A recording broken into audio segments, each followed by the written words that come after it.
everyone, welcome to Xianxia DnD from a 2-week hiatus. My name is Casey and I am the Dungeon Master for today. And just about every day actually, come think of it. We have been on a 2-week hiatus. Hopefully everyone is nice and recharged and looking forward to our stream. And today's episode is brought to you by the Luoyang Roofing Tile Association, which I've spent 2 weeks very productively trying to re-roof every single roof in Luoyang and failing miserably, so I've only got done a good about 30%. Contracting work in Luoyang is extremely tedious and tiring. Anyway, with that done, let us go and introduce our players, starting from Rich. Hi everyone, my name is Richard. I am playing Song Yifan, disciple of Wudang clan. He's an Elven Bladesinger, of which I should be getting the mini out pretty soon. I'm almost quite done tweaking the mini already. I should probably get done. Anyway, yeah. So he is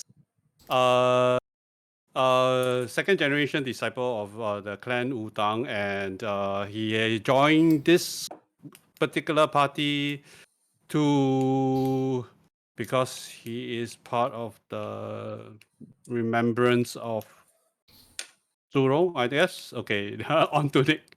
The remembrance of Zhurong sounds like an awesome China pop band.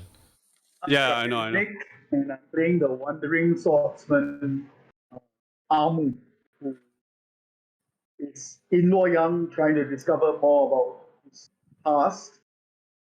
Apparently, he is one of 7 children who were smuggled away at birth, and out of the 7, one of them is the emperor. You never know; it might be him, it might not. You've got better. You've got 1 in 7 chance. Yeah, you've got far better odds than 4D, right? And people buy 4D tickets, so 1 in 7, totally good odds, right? Hey, Renzus. Hello, I'm Renzus, and I'm playing Kukang, a former bandit with a heart of gold. Yes, part of the Mountain Dogs gang, which formerly part of the Mountain Dogs clan, and we don't do that anymore. We don't do that anymore. We do not do that here. Okay. Anyway, Shao, welcome back from even longer hiatus. Yes. Yeah, I put a high in hiatus. That's how high the time was. So hi. Hi. Why Uncle Roger here? Uncle Shao Han.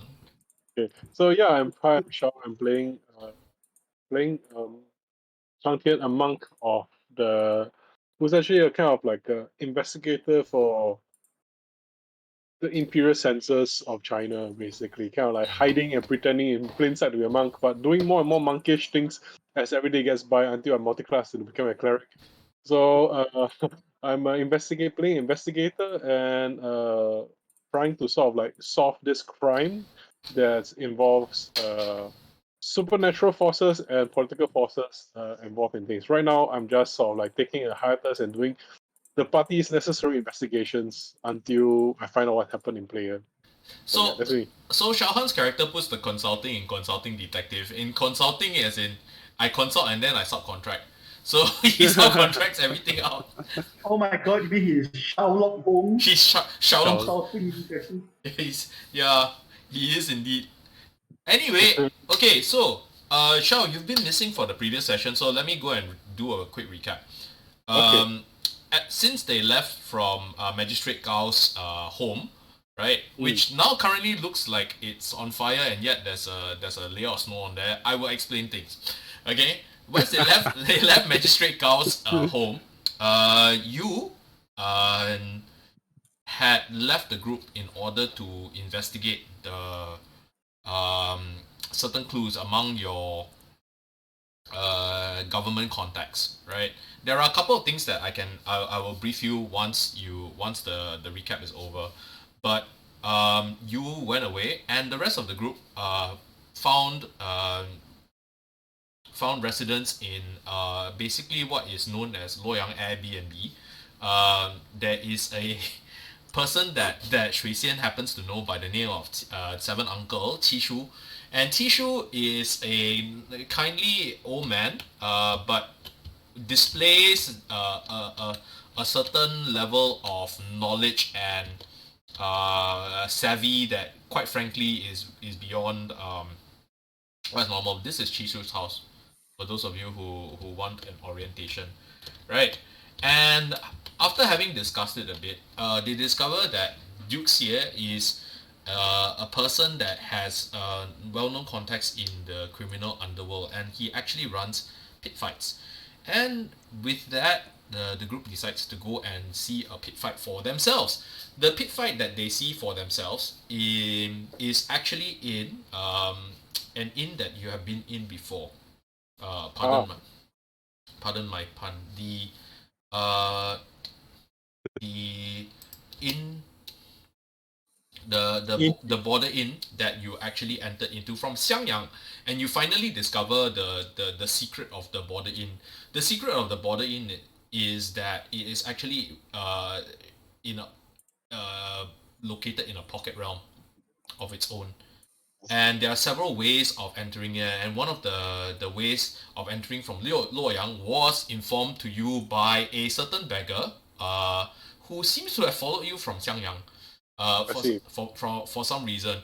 But he tells you that there is actually a pathway into the border inn from where you are, and you go over to that to investigate.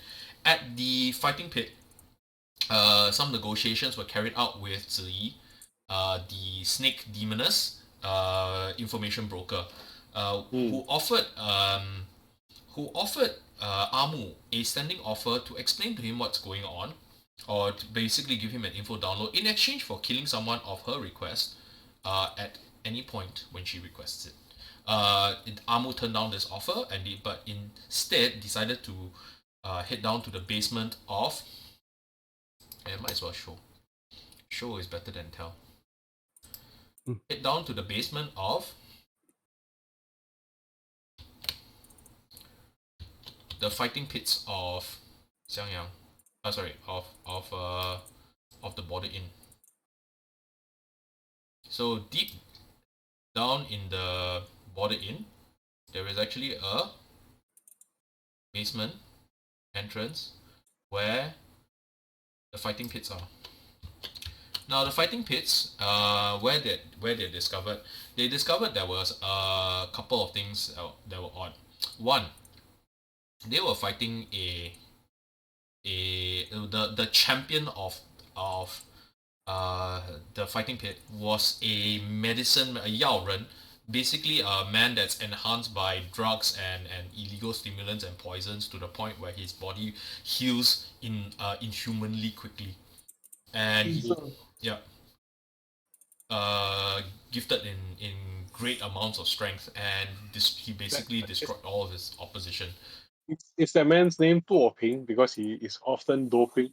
No, he's not. He's not actually. The name that he was given in the arena is Qinglong. So Qinglong. Yeah, Green Dragon. So the other thing that they discovered was that down here, he's since vanished. It's actually behind my head. Sorry, down here, there was a man that was standing and in ropes, and he was examining the Qinglong with great interest in the fight, to the point where he didn't care about everything else. And during that particular fight, Amu tried to basically, attract his attention. It worked to a certain extent. The man, who was clearly some kind of a magic user, used a spell, a fairly powerful spell on Amu as well, but Amu somehow managed to shrug it off. And while they were conversing, and Amu basically hightailed it out of there once the magic was being used, he disappeared. There's another small interesting detail down here is that this entire place this entire fighting pit is heavily magically protected. There are anti-scry wards, there are anti-teleport wards, and there is one glyph that radiates from this particular corner here that counters the use of magic. See. Okay, so after this, the fighting pit, they decided to go back to Luoyang, and the game stops when they discover that Magistrate Gao's house is on fire, and they rush to the scene of the arson or the fire.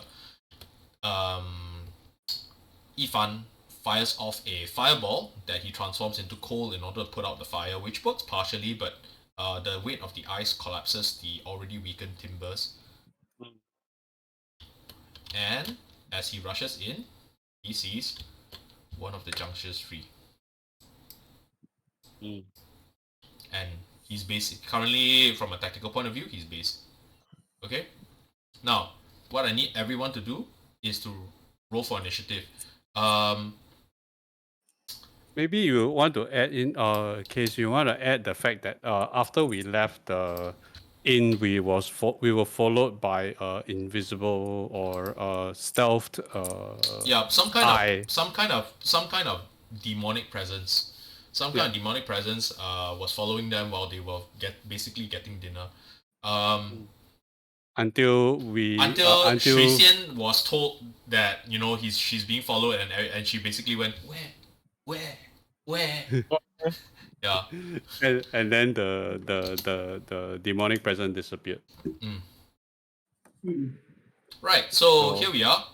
We have Cang Tian. You have been investigating the thing. I will give you a quick info download if you need, but it basically relates to kind of the various players in Luoyang, the various power players in Luoyang. That can be done later, right? Yeah, that can be done later because everybody needs to roll for initiative because Richard is currently being based by Jiangshi. Okay. If we stay in the fire, it will be bastard. Bastard. Okay. Fine. We put some ginger strips with the fire, then really got 僵尸 bastard. Got 僵尸 with 僵尸, right? Yeah. 僵尸 with 僵尸. Yeah. Wudang, I see it, 14. Yep. What was it? Okay, I thought I wrote. Is it shown? I see 15. 15. Yeah, 15. And Cang Tian is a 10, right? Yeah. And Longmu, what's your initiative? 13. 13. Okay. And we will start. Okay, Yifan, top of the round. You are currently you're here, and the juncture is here, and you're currently basing him. You basically ran around the corner, and he basically almost hopped into your face. Oh, okay. What are you basing him on? I think it should be the. I am going to for my bonus action. I am going to I'm going to take a page from Rich, record of Ragnarok, and I start to whistle a tune. Which is? Poseidon starts his fight by whistling a tune, right? Okay. Bonus action it is to activate Blade Song. My action is I'm going to disengage and move away from the 僵尸 because I don't want to hurt it, inverted commas. You don't want to hurt the juncture? Yeah. Okay. So you can whistle 6 seconds of tune. So you can move 30 feet, but your friends are all coming up from the back. So, okay. I'm just going to take a disengage action, and can I just jump across him and hit the other into the? No, you can't. Unless if you want to flip over him and run in this direction, right, to further in, right, you will have to take an AOP and don't bother take the disengage.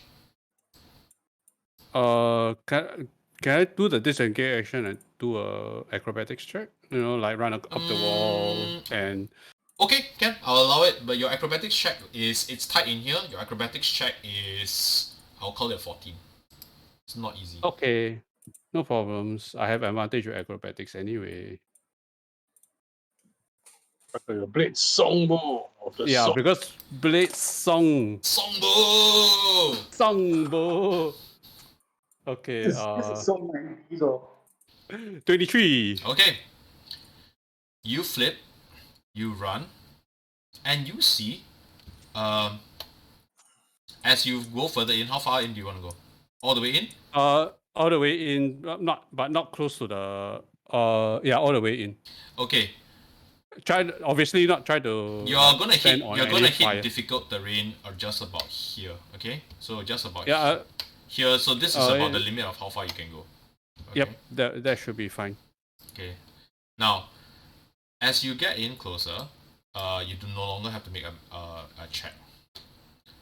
There is a man in flame red robes with a golden face mask, and he raises a hand. As you see it, right? He raises a hand up into the ceiling, and he fires out what looked like incandescent scarlet flames just lick out, and he seems to be setting the place on fire. And he turns to look at you. You can't see his expression, but you can see his head cock for a moment, and you see his hand. It is pale white, full of thick red lesions. And with that, he smiles. Oh wait, you can't see him smile. His smile is golden. He is permanently in some kind of a rictus, like a corpsey sneer. And he reaches up and he says a word of command, and he disappears.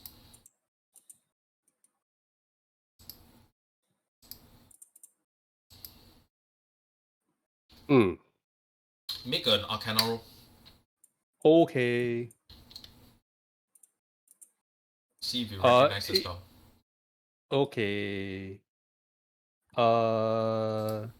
What's the spell? 24. Oh, okay. 24. 24 does it.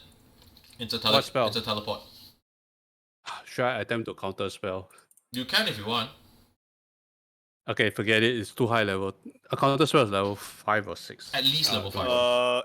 You have a chance of doing it, but your chances are not high. It's the just try only.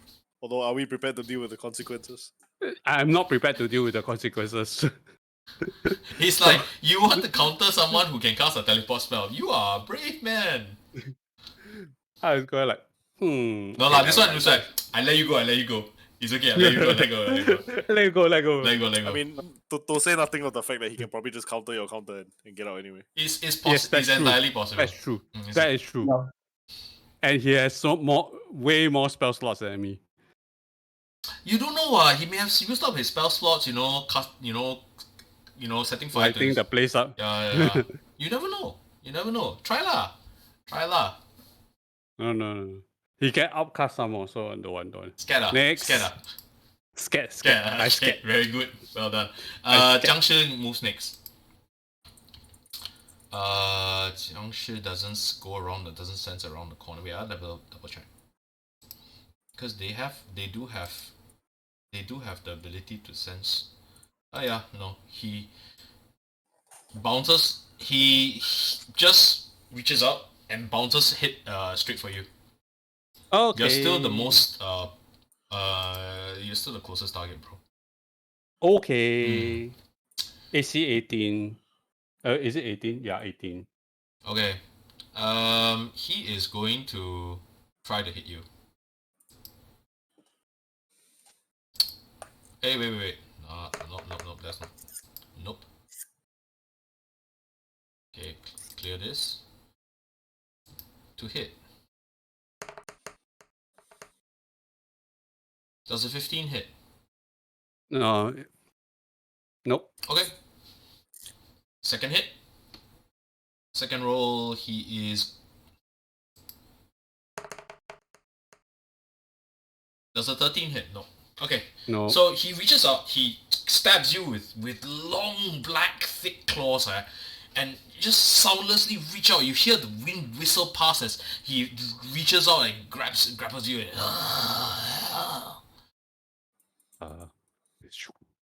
You know, like step. yeah, dodge, step, dodge, step, dodge. dodge. Yeah. Okay. The next in the round is Wudang. You hear the sound, and you are over here. Based on the reactions that of the time where people reacted last session, you are here. You see it? Okay. With my first movement action, I'm gonna move in as far as I can to take stock of the situation. What's going on? You can easily make the entrance here. So I'll go in. I'll move in. See that Yifan is under attack from the thing. Yeah, easily. Bonus action, I will Lightfoot because I don't think I can reach him. Yeah, you're just out of range. Yeah, so I'll Lightfoot to storm forward and attack with. Okay. Are you raging? Can't reach. Bonus action. Oh. New bonus to Lightfoot. Okay. Regulars are. No need. Okay. Good. Okay. First hit does 15 hit. Let me see. 15 does hit. 15 does hit. First strike does 12. Okay. Second attack, that is a 20. 20 hits. Oh. Dirty 20 or natural 20? Oh, natural 20. Okay, sure. You crit. I'm gonna reroll. Cause I'm gonna save the 5. I'm gonna reroll 3 dice because they came up as 1s and 2s. Oh, that's delicious. So 3 5s and a 6. Well done. 15, 21 plus static, 27 on the second strike. 27. Okay, let me think. 27 is okay. As you, oh wait, hang on. You're using a magical weapon, right? Yes. And what was your original? Wait, let me check the original amount of damage that you did. The first hit was 12 damage. Wow. 12 damage. Okay, no worries. Your meteor hammers just smashes into him and bites deep into him as he. Okay. That's all. That's all my actions. Next in the round, Long Mu. Okay, I whip the spear out from my back. I pole vault towards the space in front of Wudang and onto. I'm gonna drive it. Okay, you're going. The only slight opening that you can reach is around here, and it's kind of like a bit of rubble. So you're gonna try and athletics your way through, is it? Yeah, and then I'm gonna lunge the spear. Okay. Make me an athletics DC of 13 to get across. 13. 13.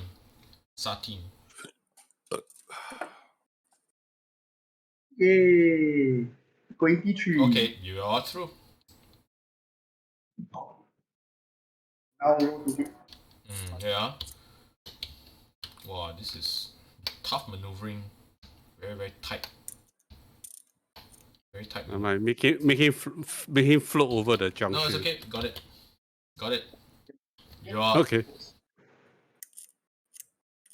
okay. Yeah, well stacked. Oh shit, I just realized I haven't updated my spear. I'm just gonna man.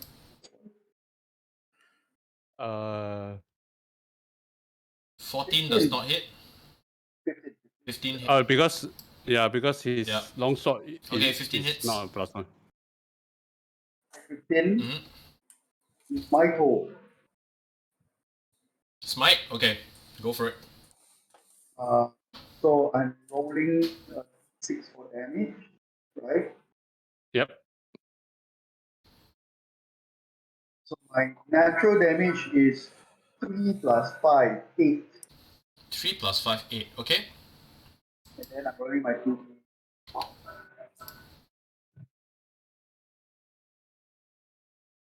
Okay.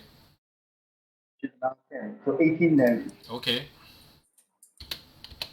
Your smite crackles, channels through the spear, crackles with energy as you stab it, right? And the junction is getting hit in every single which way direction.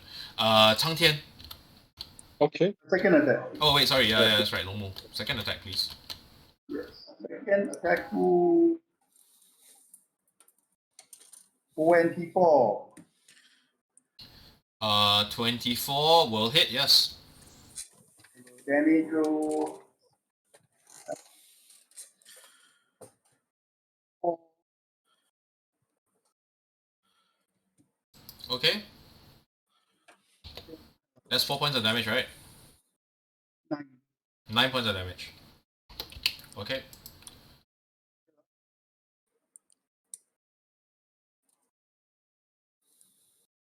Yes. Okay. You wail at him. He is getting pounded on, but he's still standing. I will smite then. Okay. So this is 2 smiting. Did you roll for damage already? He did, but he hasn't decided to smite. If you You roll roll for damage, yeah, you can't smite. Technically, it's too Oh, late. is it? Yeah. Oh, okay. Then Because cancel the window is attack hit, not. Okay, then I don't get the second. Okay, can. Cang Tian, you're running Okay. as you're running up, right? You see, as you are heading towards the burning house. Let me place you here.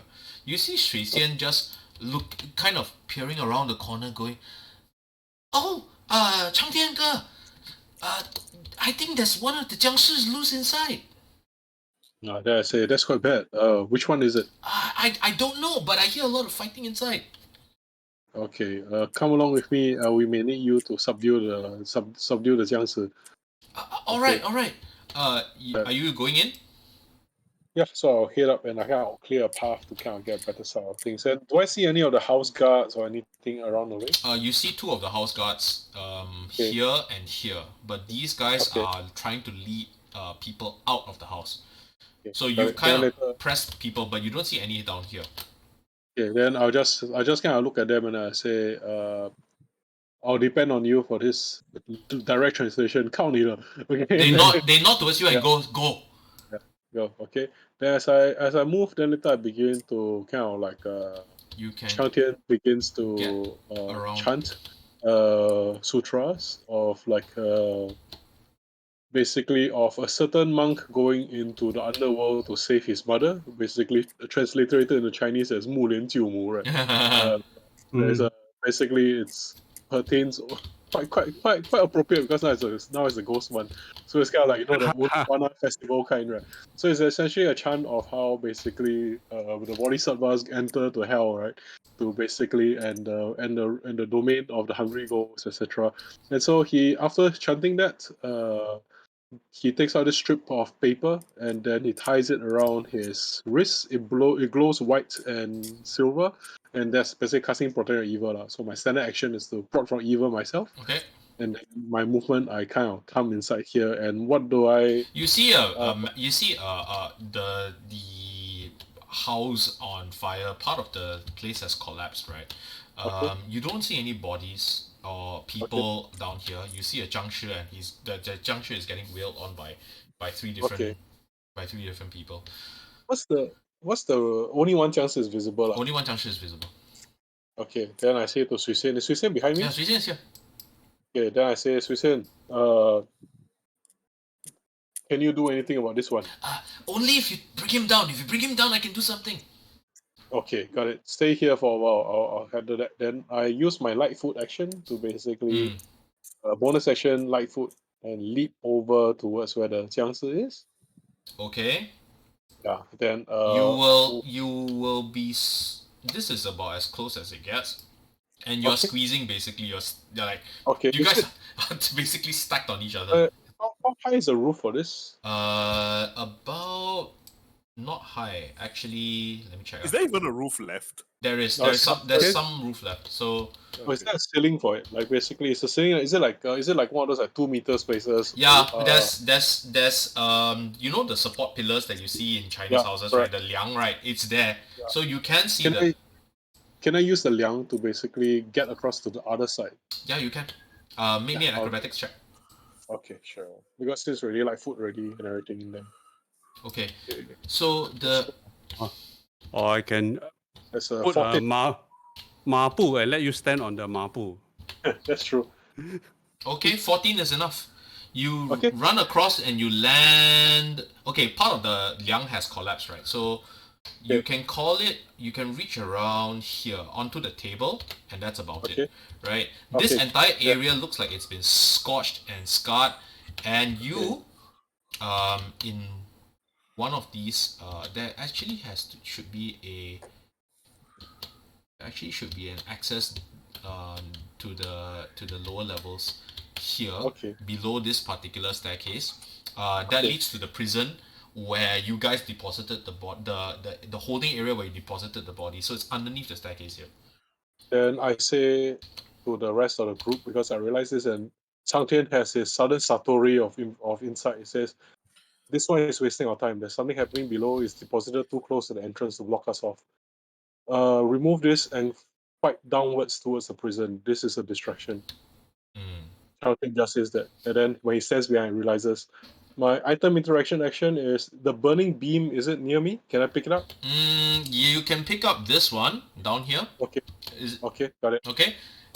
I'll just do a Donnie Yen flourish for pick up the burning beam, and then my action is done. Okay, done. That's move, Uh, minor, everything done. Yeah. top of the round, Yifan. You're being based by the Junction. Okay. I am going to take bonus action to trip the Jiangshi Okay. and so that he will be prone. Okay. And then I will take whose advice? Chang Tian's advice, and then start heading towards the Okay. the make me lower floors of the prison. Okay. Make me a roll for your Haiji. Okay, natural 20, 23. Okay, so you hit him, you bring him to the ground, and he just bounces up. Like literally, right? You Oh, knock yeah, him to the yeah, ground, I and he forgot. just bounces back up immediately. They are immune to prone. I was waiting to see who would try to prone him, but he just bounces back up. What are you doing for your action? Okay, I'm gonna take the disengage action. Okay. Then Okay. instead, and then I move towards the stairs towards the prison. Okay, this is If difficult. possible. This is difficult terrain. This area is difficult terrain. You've used your bonus action already. You can reach It's fine. roughly where. I'll take 20. I'll take 20 feet instead. That's fine. Okay, so you can reach maybe about here. Yep, that's fine. Okay. Mm. Next in the round is the Jiangshi. The Jiangshi turns towards Kugang. Ah, Yeah. I like whacking unreached barbarians. no, not reckless at least. Yeah. Does a 13 hit? I don't think so. I don't think so also. 13 does not. 13 does not. Okay. Second attack. Oh, I'm rolling like crap today, man. 14, does it hit? No. 14 on the dot. Huh? On the dot? Mm, On the dot, yes. Okay. hits. Mm, I think you need better armor. okay. You take 7 points of damage. Can you make me a DC 13 saving throw? What saving throw? DC 13 con saving throw. The Jiangshi rakes Oh you boy. with walao. You are seriously the worst barbarian saving throw roll. Constitution say very easy one. Yes. They said. Very He easy says- one, they said. Yeah, they say. You feel something. Okay, you feel the nails rake, right? And you feel something burn into your veins as the black nails dig into your flesh. Ow. No damage. Okay. Just take note that you've been hit by Junction poison. Oh, okay. Okay. You've been Lord. hit by a smooth criminal. Okay. Next in the round, Kukang, it's your turn.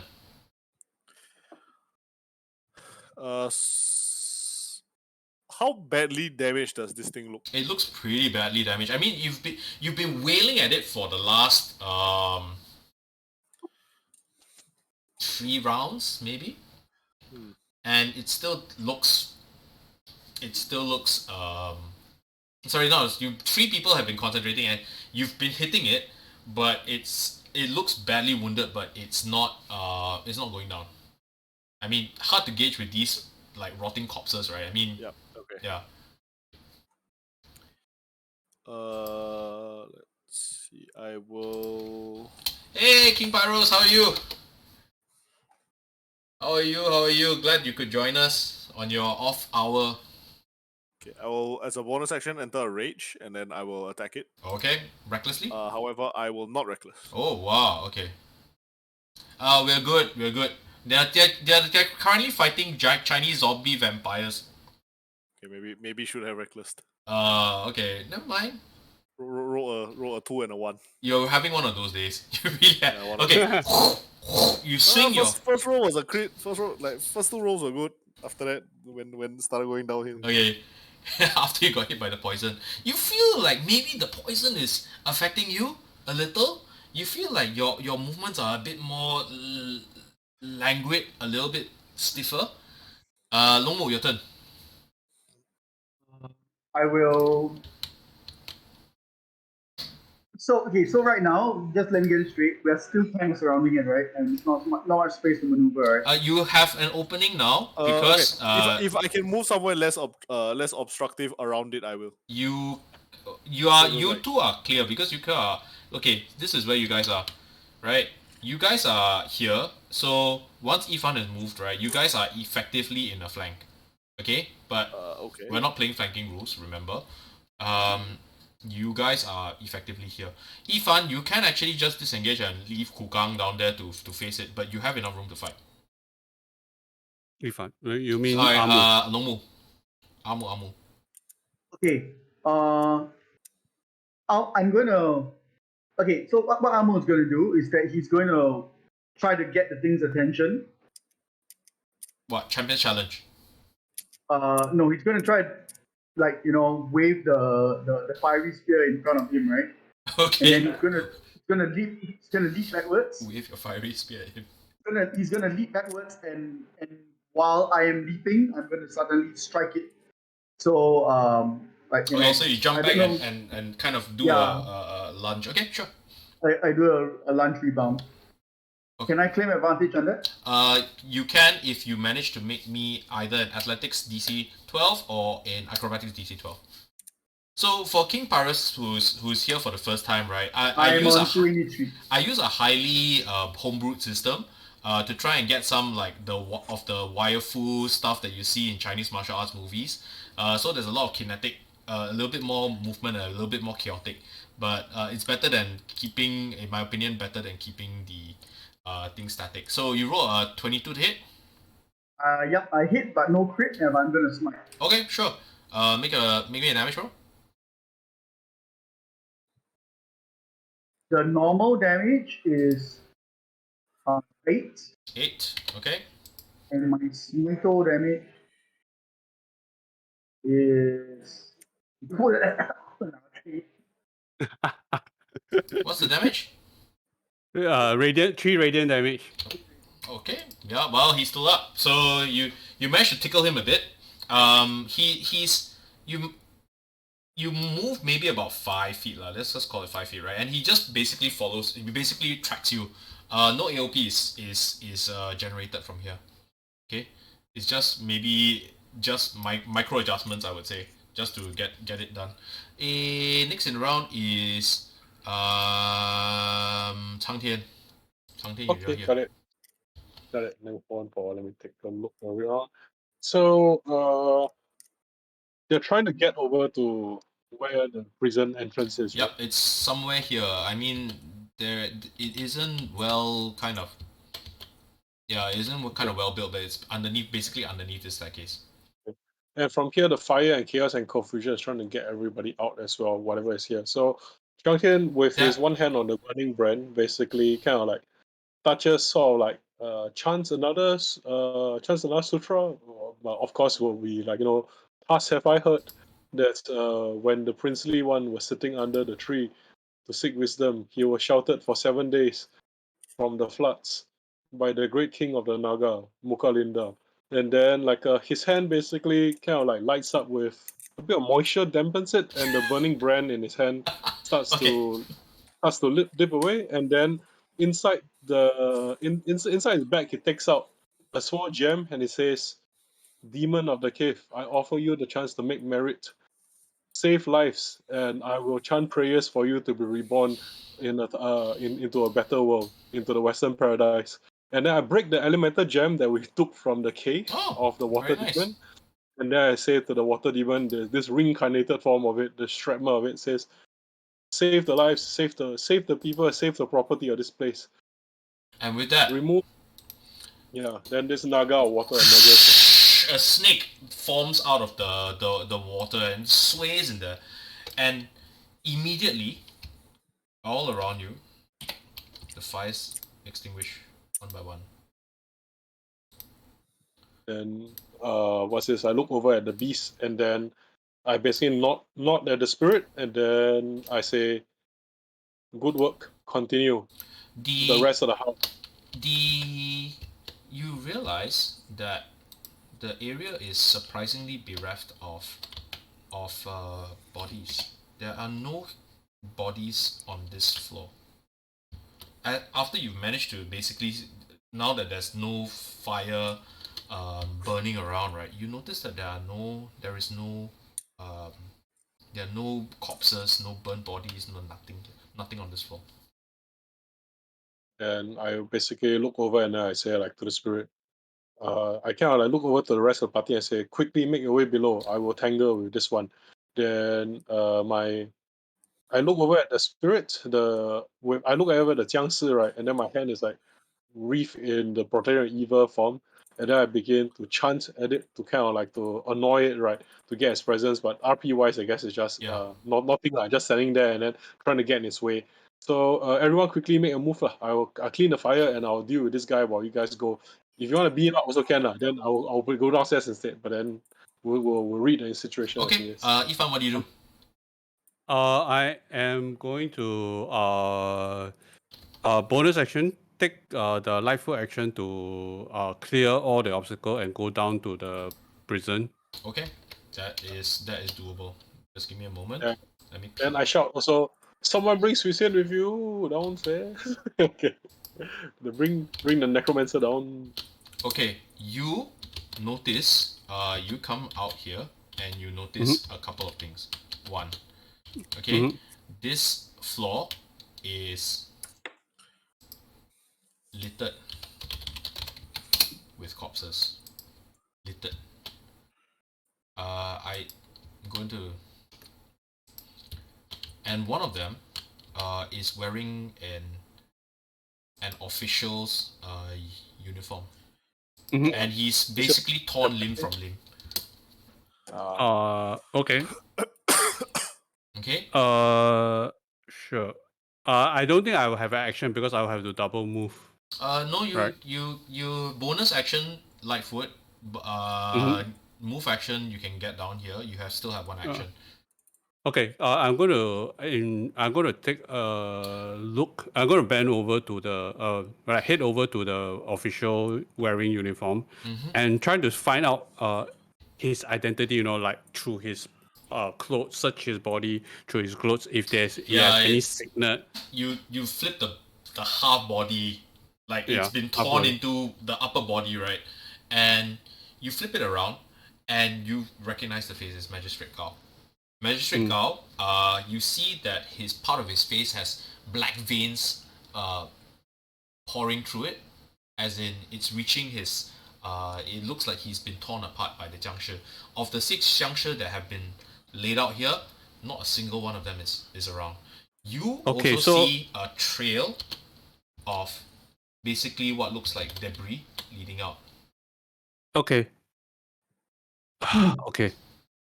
So, will he change? He will, based on what we know, he will turn to a Jiangshi in the next 24 hours. You don't know how long, but you know that he's probably going to turn into a Junction. Your expert is still upstairs.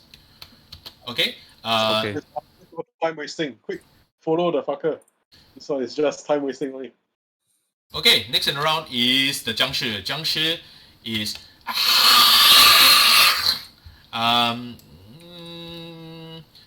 raged already, right? Raged already, not so appetizing already. Okay, never mind. Okay.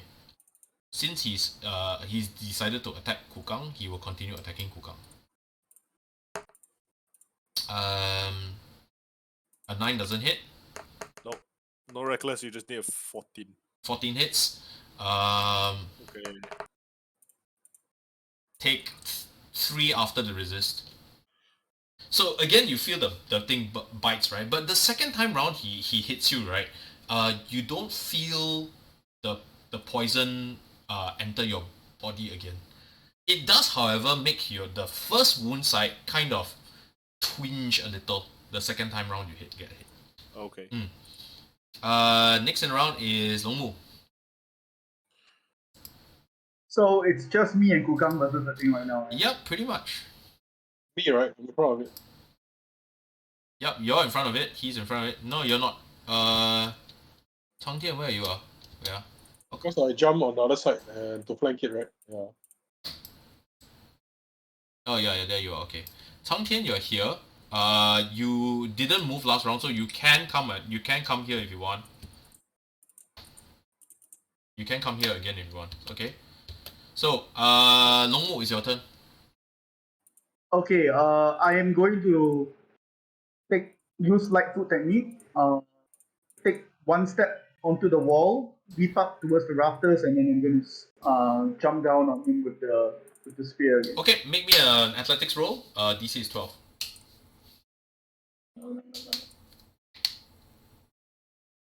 Oh fuck! Okay, you don't get advantage. He gets advantage on you. Jump up. Do I get to attack? Yes, you get to attack. It may not. It may not matter. The advantage may not matter. Let's just put it that way. I have 16. Okay. You hit. You drive your spear up in the air. You make a misstep, right? And you almost stumble and lose your balance, but you stumble into him rather than away from him, correcting your balance. And you drive the flame spear into the body of the Junction. I do 6, 7, 8. Okay. I do 6 plus 5, 11. Okay, and what happens is you drive him there, and you just as you drive him downward, the Junction just takes it and just collapses, and his arms flop to the side. Like it shuts down. That's what it appears. He says, Shui Xian says, go! You guys are out of initiative. Okay, I'm going to head towards Yifan. Okay. Yifan has gone downstairs. So all of you are heading downstairs? Yeah. I am. Okay, Cang Tian? Yeah, I head downstairs. Okay, So, so all of you head Basically- down except Shui Xian, who is basically busy trying to water and metal follows me, lah. Okay, can. Then let me. You all basically see the same thing that Yifan sees. The bodies are out, they're torn apart, and you see that the debris leads out the back. And I say like, whoever came here, whoever did this is not accident. This is a murder and this is a theft. Mm-hmm. There was a powerful magician that teleported away in the halls upstairs. He was the one who created the fire. Well, I now think we we're- should I think we should chase after the Jiangshi before they cause more havoc in the city. Go on first. I will chant prayers for the poor magistrate's soul so that he does not awaken. Okay. Let's Suzanne know that they have been attacked by Jiangshi and She hope says- that they don't. She says, turn. "Go! I will take care of them. Just go." Okay. Okay. So I no need to cast ceremony for magistrate's power. She is basically going to take care of it. She's Okay. she's volunteered to take care of it, lah. Good lah. Okay lah. So Because so, yeah, you know, non-combatant take care of it better than combatant take care of it. We're support staff. We're support staff. Okay. Yeah. The Okay. paralegal. Okay. This is the paralegal helping us, right? Illegal. Okay, so you're heading out, right? Yep. Okay. Chase. Head out of the area and try to find out where the You Jiangshi you is. find yourselves in the back of the magistrate's office, and the magistrate's residence, right? And you're in a small area, and it looks like maybe a small open area behind that. This area is probably like it's too close to the city walls. You don't see any immediate sign of Jiangshi. Please make me a survival check if you are looking for tracks. Okay. Investigation, is it? Hmm? Investigation, is it? Investigation is fine. Okay. I will use investigation. instead. It's not my night. It's not my night as well. 21 on investigation. Okay, so you see. Got inside. What you want to be far? You want to interrogate the floor, is it? Tell me where the thing is. Tell me where the junction have gone. Insight. Okay, most of them have headed this way. It may be about less than half an hour ago. Oh, they could be very far gone by then. That's true. Yeah. Well, we should still try and follow though. Yes, we should. So you walk in this direction where the corpses have gone, right? And you see along the way, you see another corpse here. Looks like some kind of looks like a beggar that was sleeping, basically trying to get warm from one of the houses. The rest of the doors here, they're all barred. The windows are barred. All of these are barred, but one of the... Okay, as you head further up here and through the back streets, right, you lose the trail momentarily, but it looks as if there are only a couple of places that he can go, and very soon you're back onto the main street. Make me a second investigation check, everyone. Sure. I'm just gonna abandon your miniatures, and because it's just easier for me to put up new ones. Okay. Okay. I don't know. What's this investigation? Investigation, survival, or I have a 7. 19 for me. okay. Only on 8. Damn it! I was on 20 and then it rolled back into it. Well, 12 survival. Okay, from here, right, you see that from here the main road, you see that the junction are going in different directions. A couple of the trails they seem to appear to lead to this area of town. Here, you see that all the fires and the straw huts are over, right? It seems to be heading in this direction. A second one seems to be heading this way towards Chishu's house, and you hear a scream. Oh, right. You guys head towards the scream. I will go after the other. Okay. I should be able to. I'm pretty running good. Okay, so who's running towards the scream? Who's running towards in the other direction? The scream is coming from here, in this direction. Running towards the street. I will follow. Okay, and the other two are going in the other direction. Yeah, sure. Yep. And this. Never leave anyone alone if you're split the party. Yeah, correct. I'm sure the two of them can take care of the zombies. We will try to find the others to prevent to do damage control. Okay. Okay.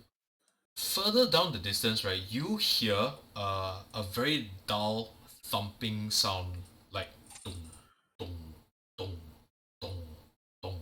Don't like the sound of that at all. Hmm? Don't like the sound of that at all. As you head towards the buildings over here, you see that one of the windows here has been torn open.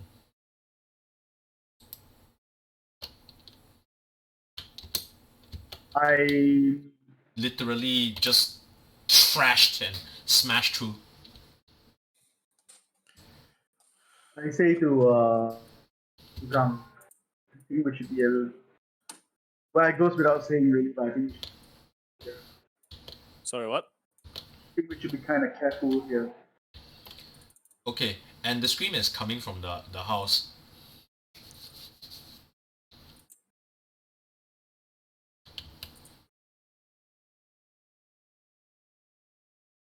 Okay, what are you doing?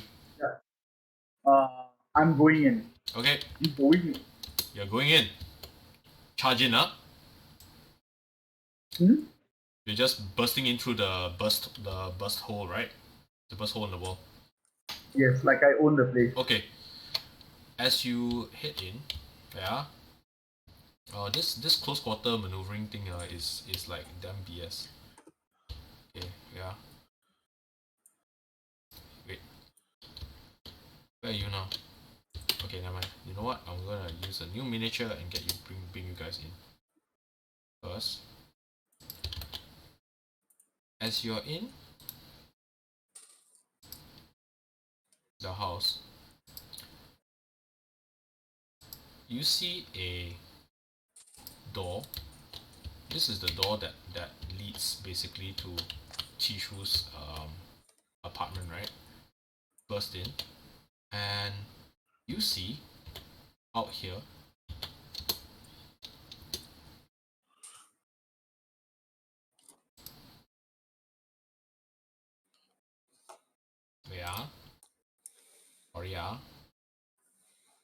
dynamic environment always a little bit difficult. Okay, you see in the corner, pressed against the corner, Chishu is in the corner and he's yelling and screaming because the Junction has both his hands lashed around his neck, right, and he's just biting deep into Chishu. Oh, that's not good. What? Not good at all. I lunge out and try to cut that. Okay, the two of you will roll for initiative. I'm trying to sever off, the parts of Jiangsu that are touching Jiangsu. Yeah, I'm just gonna put it here instead because that would be. And I roll my natural one of the night. Wow, today is Seven for initiative. Today is really not the night for you. Good for initiative because it doesn't matter, right? Hmm? If you crit miss, it matters. Yeah, that's true. This is not the worst case scenario. Yes. Okay, not so worst case. one your initiative. Yeah, my combat tracker is reloading.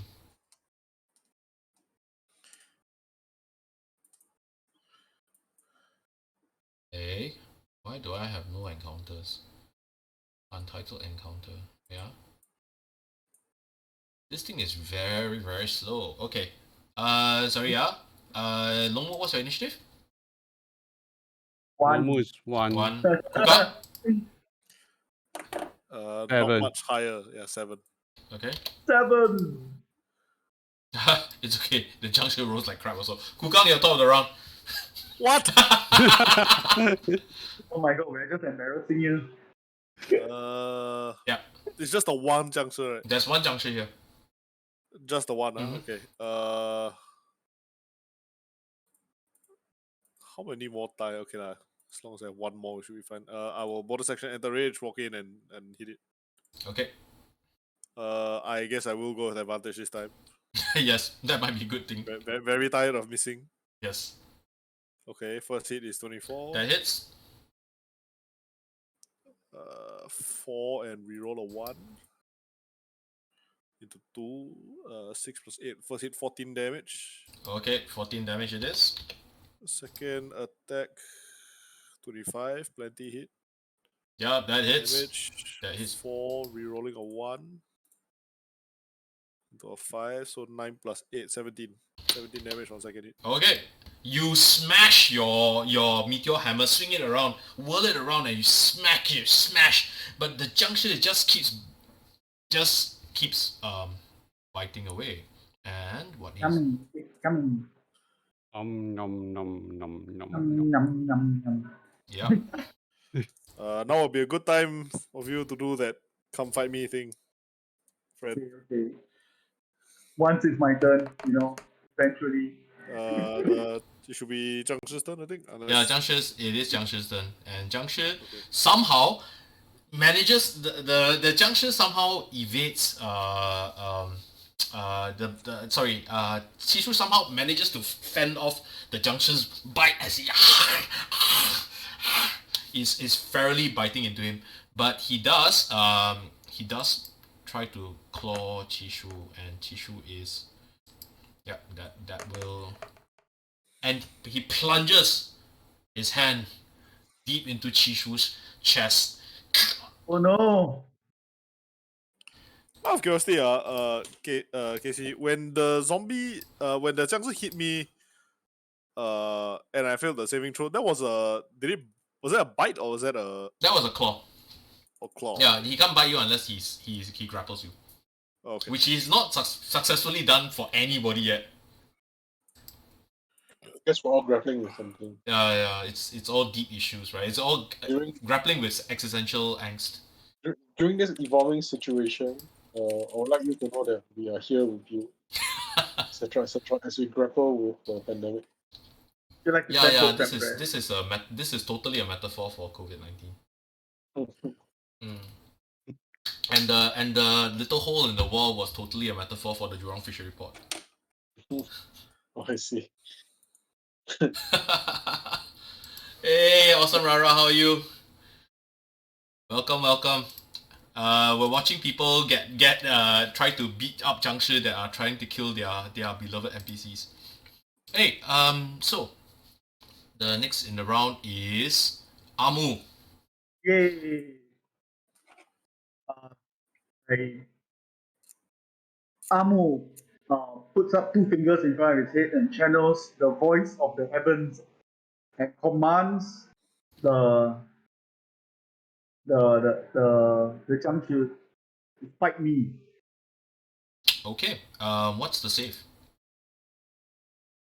Okay, it's either Champions Challenge. Command doesn't work on undead, right? So You don't know. I think it works for everything, but yeah, I don't know. You don't know because you've never fought I know. Junction before. Yeah, okay, so I'm going to use command. No, I use Champions Challenge at 3. Okay, what's your No, that's not take up a side slot. what's the saving throw for Champions Challenge? I think it's DC 13. Okay, wisdom is it? Yeah. Okay. Let's hope it was low wisdom for Junction. Yeah, he fails, and he may not. Yay. Yeah, he may not get any further away from you as long as you remain within 30 feet of him. Yes. And I say to Chisu, run now. Chishu is dead. Or what? There's a he sort of got his heart yanked out or something. Yep. Yes. Like he's not down, he's dead. Yeah. He's dead. Yeah, this kind of sucks. Okay. Mistimed. Mistime aggro. Still relevant. It takes the aggro off the target that is advantage to him. Yeah, but I was thinking that he would still be healable. I can still But, hear well. her say. Oh well. It's I guess the Junction can be, but I've done my thing, so is there a bonus? But it's a bonus action. It is a bonus action. So, You may go up and yes. please go ahead and go up and smack. I want to. I want to smack him. Okay. You reach out and I pole vault myself above and I use my legs as leverage onto his shoulder and I plunge down. oh, very nice. So you reach down and you grab his head. You basically kneel on his shoulder and you plunge your spear deep into its head, shoulder area, chest area. Please make me an athletics roll to keep balance on while you are basically on top of him. Very nice. 21. Okay, you do it. Nice. Very nice. Yeah. Nice. Okay. It's quite fast, right? I want my 2 advantage. What do you mean hard? Yeah. I already hit his teaching. Oh, I crit. Very nice. Roll damage. It's the special rule that melts the So plastic. that it doubles the dice, but not by the crit as well, right? Being the It doubles the smite as well, but you have to declare your smite first. Yeah. Yes, I'm gonna smite. Okay, sure. So you double 4d8 and 2d6. I'm just gonna plonk you here because it's very hard to stack on such.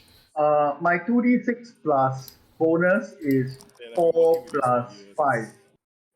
So Nine. That's 9. 9 double 18. That's And then I'm gonna 48. no, you don't double. We are No, you don't he double wrote to the Oh, he wrote okay, to so the 9. Okay. Correct, yeah. And then I'm gonna roll my 48, Okay. the Warhammer minis. which is 22. 22 radiant. Okay. You bring down your spear and it crackles with the energy and the energy of divine judgment as it plunges it in. Part of its sternum just explodes outwards. And it just plasters itself against the wall. It totters and teeters for a moment, but it's still standing. Gukang, top of the round. Proceed with reckless attack again.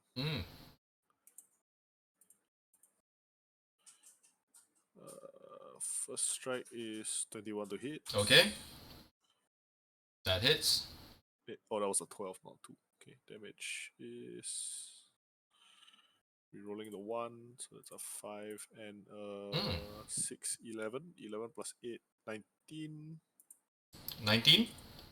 Yep, 19 damage. Second attack. Second strike, plenty hit. Don't bother rolling damage. Your second Oh, hit he's dead. shatters the rib cage, right, and it flops down again, like the first one you saw, just inanimate. But we need to. Apparently, we need to keep it down, right? Like this not enough to. You make it don't stay down. know what you need to do with it. You've not had an experience with the junction. Okay.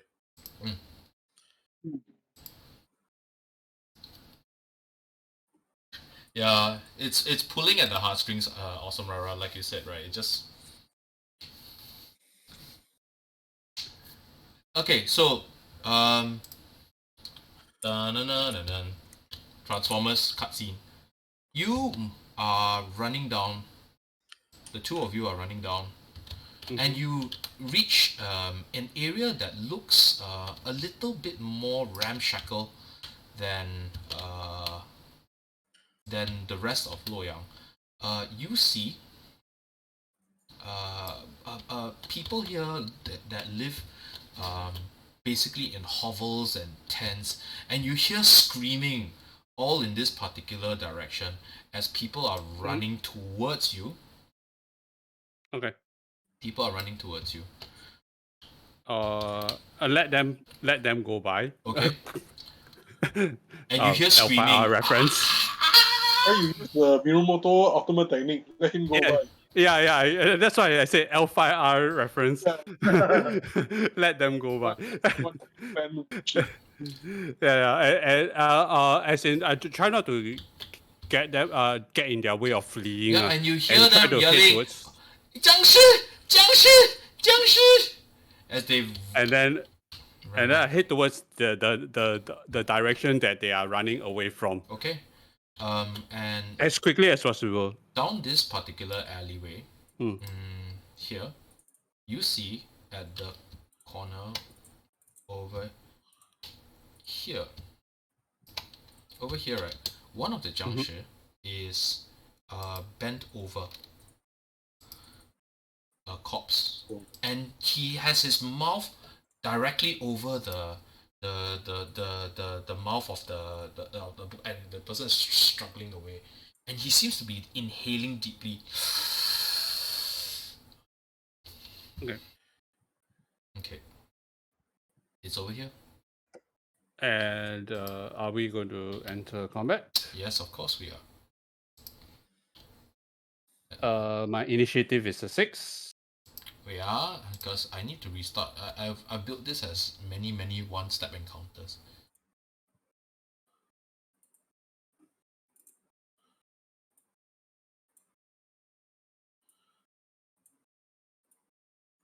Okay, restarting the encounter.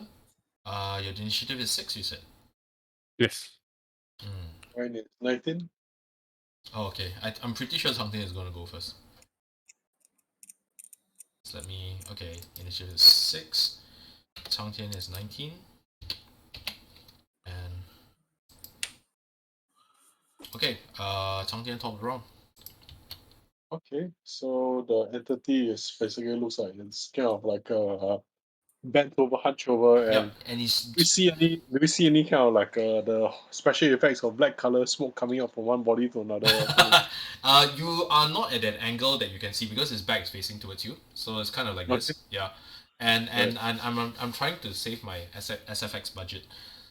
see. So with careful angling, right, you just see a person struggling, but he is getting thinner. You can see the flesh just melting off the body. He's getting thinner and thinner and thinner, more small, more skeletal. Then I basically leap towards. How far away am I from the Junction? That is a very good question. Let me check. 40 feet? 40 feet. Okay. I'll leap towards the Jiangshi and with my that's actually exactly my movement. And what I'll do is I will actually command the water elemental, right? Basically kind of like swallow the Jiangshi. Basically kind of like it basically is using the engulf ability, right? Engulf warm ability. And so as I leap forward, it's kind of like the shadow of the water comes out, right? And like that's a special effect using. So since you're not using, I use first. We understand that Radion cards are very hard because people are all mining crypto fuckers. So sorry for the graphics lagging, huh? Yeah, that's why I can't get the website to load up. So you watch as you jump forward, right, and a wave of water just flows out from you underneath, right? Yeah. And it hits the junction. Okay. Then does the Jiangshi have to make a resistance roll? Yeah, he does. I'm trying to figure out what's the DC for that because I've not actually... DC 16. I'm on the water elemental page now, DC 16. Awesome, thank you. What's the save, huh? I think it's a con save. Okay. Oh, they have good con, but... Yeah lah. It's like, you know, they're like unliving entities of vacuum of the void, right? Yeah. Right. What's the DC? 16, I think. Yeah, you hit the elemental, right, hits it, right, and swirls around it, and the junction just struggles madly, right, and you see that the elemental is straining against the junction, but the junction's feral movements, right, just you see that the elemental is unable to basically fully encapsulate him into a Sorry, I mean to say it's DC 15 and it's strength. Sorry. It would have been the same result, lah. Same result, right? Okay, got it. So if it fails, it takes damage. If it passes, nothing happens. Yep. So, okay, so that's the elemental's action. My Your own action is is I will actually seize the Jiangshi and move it away from the guy. So I'm going to kind of try grapple and pull it away, basically tear it away. Okay, good luck with that. But yeah, try lah. Okay, got it. Okay, that's a 26. 26. He will contest with his strength. Okay. Well done. Okay, so I've looked through all of the conditions that I've added, right? And you know what? In Great Gordon Wu tradition, it is actually possible to grapple a junction. It's just not easy. You Yeah. pull him away from the man, right? And the man is just it's kind of still struggling down there, right? You see black veins appearing from the neck up of where the juncture is, and you see a trail of black smoke coming out, getting thinner and thinner and thinner, and then suddenly it just whips back into the human that's here. Yeah, Okay. the body of the human that's here. I'm just gonna put a random dude here, just to represent that there is a guy. Okay. 对啦，滚！我告诉我在那滚。 Good. He's still on the floor, just twitching. Yifan, it's your turn. Wow. Zombie rolls lower than me. Wow. Oh no, Okay. sorry. Junction, it is the Junction's turn. The Junction attempts to break grapple. Contest your what strength, right? Yeah, it will be his strength. It's a natural 20. He breaks free. But that's his turn. Okay. That's his turn, and Yifan, it's your turn. Okay. I am going to Oh, this is activate. a freaking fierce Junction, man. He's like, wow, fight against elemental, go through, beats out of the yeah. Okay. I am going to I'm going to inscribe the rune, and then I'm going to just leap up high up into the air to get an elevation or a height advantage elevation directly to a line of sight to the zombie, and I'm going to write Hong Huo Jian, and Scorching Ray. three red flaming arrows fly directly towards the Jiangshi. Do I get advantage for height? Yes, you do. So okay. Add your Elven accuracy to it as well. Yeah, I have Elven accuracy. So this one, this. Let's see if it crits. Okay, no crit. This is the first one for Scorching Ray. 11 fire damage for the first one. Done.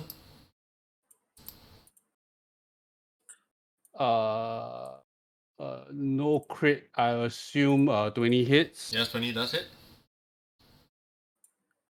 Take 10 for the second one. And no crit. I assume 24 hits. And take 11 for the third one. Okay. All fire damage. And all three, you watch as three flaming arrows, right, appear from the tip of your finger, and you throw one out, throw two out, you throw three out, right, and three of them just impact the body of the Junction, and it scorches, and you go, revealing fangs and miasma of the stench of things that should have been dead but aren't. Top of the round, Cang Tian. Okay, got it. So the Jiangshi is sort of like looking rather. It broke out of my grabs, right? Okay, and how much fire damage did the fire seem to singe it, or did it look very unimpressed? It did hurt it. Okay, got it. Then what I'm going to do is I will actually head over to the Jiangshi, and I speak to the water elemental to basically leap on top of, to kind of like move above the Jiangshi, and basically kind of like let me see, I need to roll recharge. Let me see what's the recharge for this. The recharge for this is 4 to 6. It failed, right? So let me roll 4 to 6. Then 4 to 6. Where's the spare dice? Bottom left hand corner of the. Okay, got it. Okay, I will roll a d6. Okay. Oh, how do I roll d6? You click on the die once and then you click roll. Yes, yeah, okay, got it. Okay, so recharge. Okay. So you try to do the same thing again. Yeah. Okay. Once again, the watery serpent form swirls around the Jiangshi. What's the saving Yeah. throw? Strength of DC 15. Right. Strength of DC 15, right? Yeah. Okay. That works. This time round, your snake, your watery form snake, just splits up into what looks like 5 smaller snakes, right? And just wrap around the Junction. And one of them forces its way into its jaw and clamps it shut. Another one reaches around its arm and pulls it back. And it's reaching and it's struggling. How much damage does it take? It's basically 4. Let me see. Some more d8s. Okay. It's 4. 2d8 plus 4 bludgeoning. 2d8 plus 4 bludgeoning. Okay, roll. Okay. Same thing, right? Roll with the. Where's d8s? That's 10 plus 4, 14. 14 damage. Okay. The bludgeoning. The water is not. Okay, you watch as the elemental, right? It starts. You hear sounds of popping and cracking, and as the elemental squeezes harder, right? But the zombie the Junction just looks like it's not quite phased about it. Now, Junction's turn. Junction would. Oh no, my turn because. Oh yeah, that's right. Elemental. Cang Tian's your turn. Yeah, and the Jiangshi has now been grappled by the elemental because the whelm affected. Then I say to the elemental that 道歉了, sorry. Then what happens is that on my action, now that the water elemental is kind of encased the Jiangshi, I basically say 送你上天堂. Then I cast levitate on the elemental and ask it not to resist and to bring the Jiangshi up to the heavens. Oh, you and your okay. Then what happens is that, but before I can do that, to really explain that, I actually first have to kind of like use shape water, right? Because the water elemental is trait. If it takes cold damage, it partially freezes. So I'm actually going to freeze my water elemental to shift the Jiangshi in ice, right? Then I'm going to send it up to the heavens for judgment. We'll let that deal with it. 让那个魂跟魄都上去了. Then later, then we can minus off one thing straight away. What's the rate at which he levitates? Basically it'll be for the levitate spell. So let me see. Levitate. 20 feet per round? I think yes, 20 feet per round. So basically I need to chant there for 20 feet. Yeah, okay. So I'll just stay there and chant, and then you can go and quickly trace the guy because we can't let the trail literally go cold. Okay. As you are chanting and this is going up, right? You still hear the thumping of thump, thump, thump, and cutscene. Just to let me raise this a little bit. Yifan, continue. I'll hold this one off. You see. And wait, Yifan, I'll pass you something first. I said, pass you this photo. Is our drift group from level 1. You may need daylight where you're going.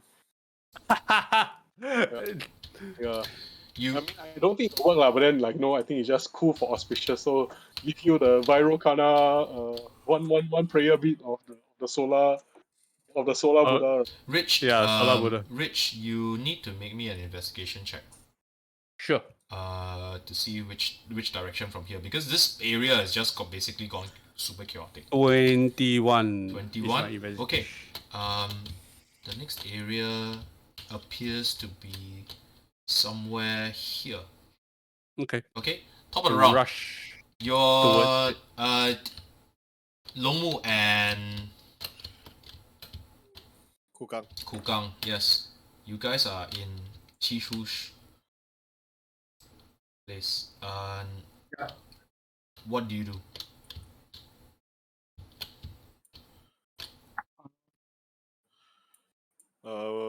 We should regroup with the others. Yes, we should.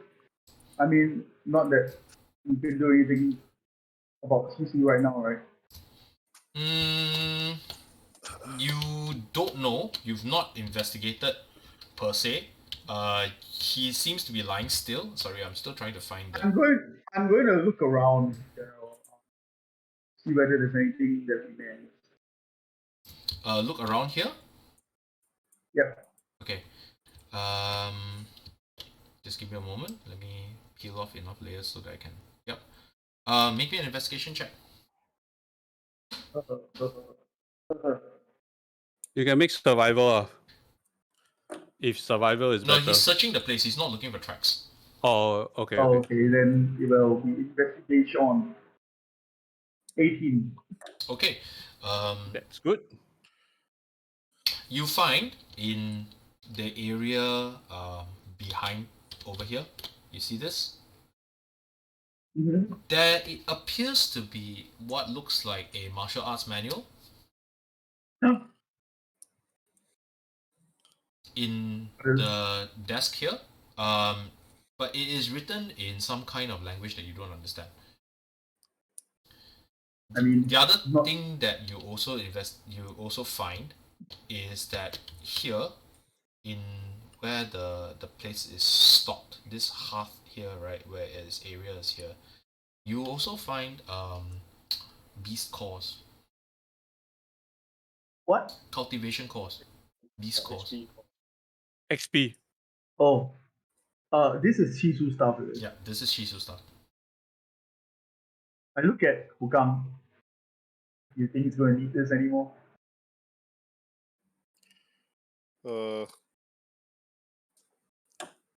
On the one hand, old me would say yes. New me, a bit more hesitant about saying yes. I guess we can, if he has next of kin that these rightfully belong to, we can pass them back later. So Yeah, I will pocket them first. Okay, done. Anything else you're doing down here? Otherwise you're gonna head back to where? regroup with it. Regroup with.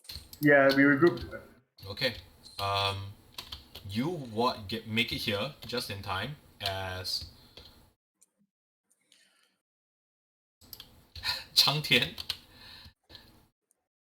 I assume that your ultimate aim is to give up concentration and release the thing down, right? But I don't know the metaphysics of it. I don't know whether the entity will actually float up to heaven. But then I don't think I don't so like basically I can charge for 10 minutes, and if it's 20 times 10 times. Yeah, 10, right? I'm just gonna say that it's gonna die because it's gonna hit Okay, terminal can- velocity and it's gonna die. So and as it floats down, then I guess it comes as a missile, so I shall deflect it as it comes down and look cool. Okay. No, it does not. Okay, so you drop the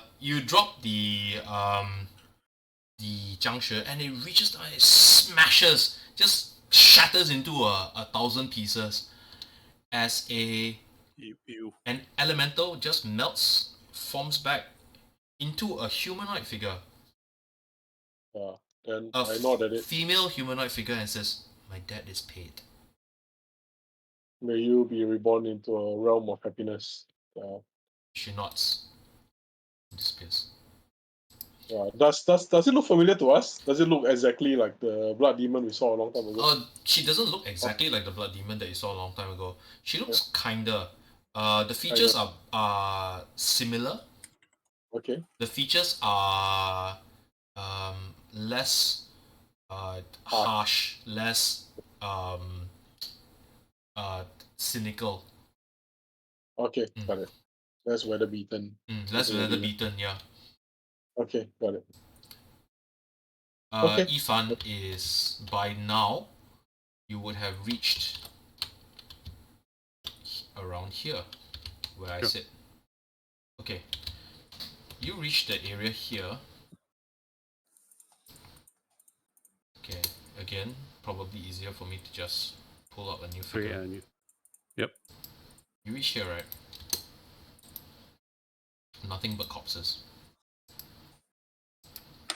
Okay. You hear a slow thumping, dung, dung, dung. Make me a perception check. Sure. Perception.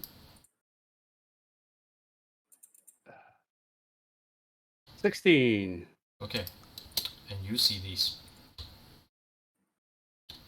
From this tower, from this building, you see a number of what look like robed swordsmen start flying in various directions.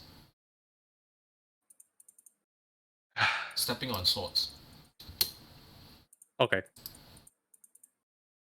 There are, you count maybe about 3 or 4 of them at most that you can see, but they are all flying off in different directions, and they're all basically they're all balanced on what look like flying swords as they are headed off. Okay, so that's facing. yes. So they're basically doing that, right? There's one down here. There's one building down here, and also on the rooftop, you see men in what look like deeply embroidered robes, carrying knives on their sides, and each on their knives on their left side, but on the left side also you see a long draping battle sleeve. Okay. Here. Baraka guards, I will assume. Oh no. Here. Here. Okay, God. Yep. Brocade guards. And sorry. they are all what looks like they are not moving per se. Is this the Duke Sears house or You don't know. or was it the other one? No, we were pointed out. This one is Duxia's house. Drunken's.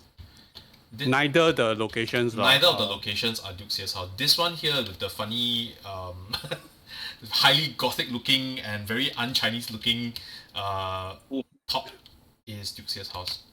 The one next to it is the one where all the ones next to it are the ones where the men are basically flying off. Okay. Okay. Sure. And from where you are, you hear, you watch as one of them traces an arcane, and he just launches what looks like your what is your signature move? A large fireball, and just streaks down and blows up somewhere in this corner here. Okay. Another one descends here. And the third one, this one is... The third one is heading in this direction, and you can't really see what's going on here. Okay. Based on what I can see from the tracks, the Jiangshi tracks, right? The second one or the first one is where we track the Jiangshi went, right? You can assuming that it's going in the same direction, it will be roughly where the site of the first fireball went. Okay. Go to the site of the first fireball. Okay. Then. Where are you? Okay, the site of the first fireball will be around here. Okay.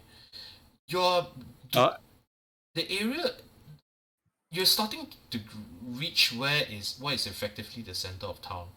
And in the center of town, right, you start to see you've not been to this part of town before, but you realize that the buildings here look very different.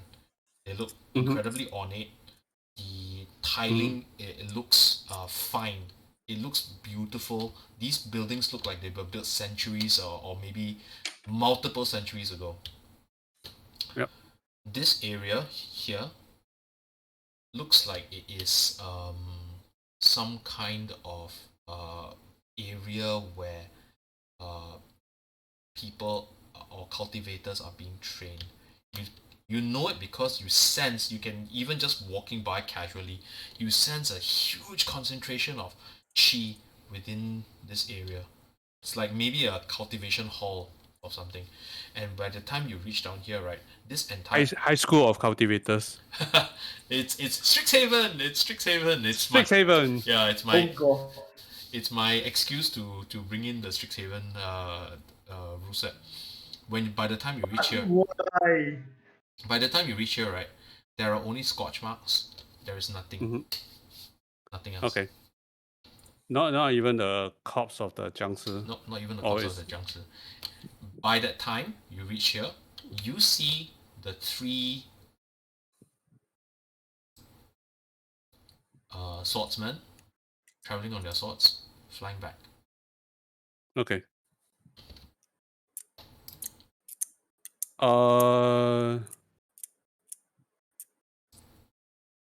They are wearing Uh, teal-colored robes.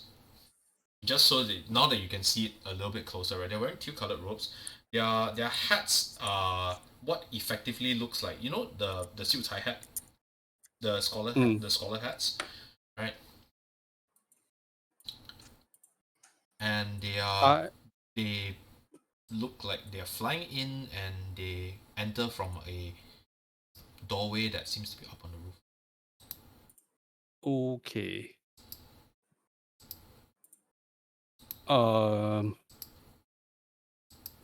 Just tracing the footsteps of the other three fireballs, the other two fireballs, and just to verify that the threat has been eliminated. You take about an hour to actually about 2 or 3 hours to head through the city, right? This is a large city. And yeah, I half the time because my background is street urchin. Okay, that's fine. You duck through the streets. You do, however, see something interesting as you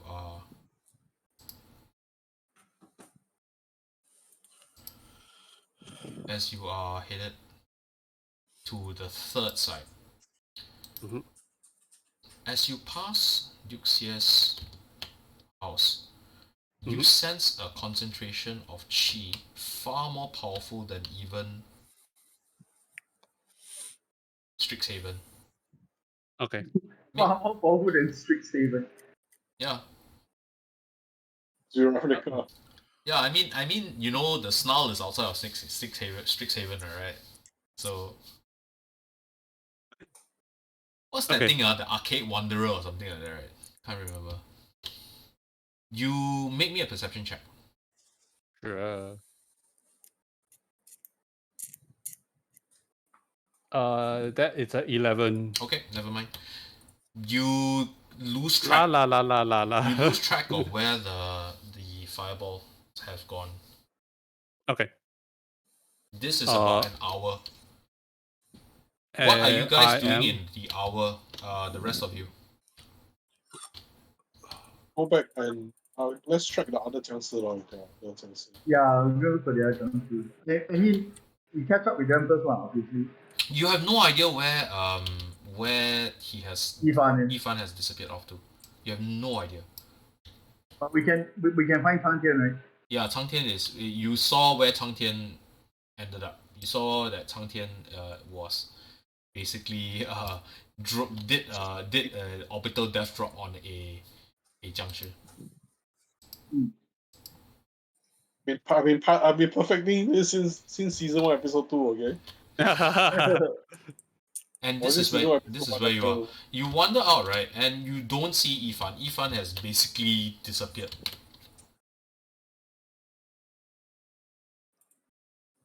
Okay.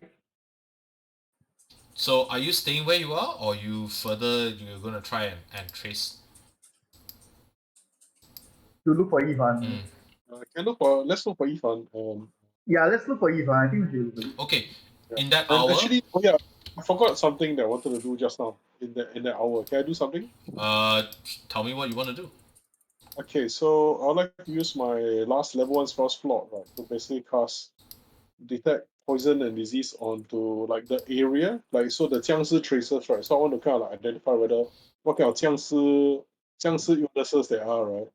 Like, can I kind of identify it? So later on, if I need to use detect poison and disease, I can try to track the Jiangshi. Okay, can. Right, so if it gives me identify virus and stuff in the area. Jiangshi poison you can detect. It does not give you a trail, but it'll tell you who has been afflicted with Jiangshi poison. Okay. There are 2 people that are afflicted with Jiangshi poison in your immediate vicinity. One is this gentleman over here. Okay. And one is Kukang. Right next to you. Yes. Okay, Kukang. Okay, got it. Let's deal with this 2 first. Let's deal with the let's deal with this situation first. Mm. This hour. Is this okay? Okay, within the hour, Kukang, please make me another Constitution roll. Oh boy.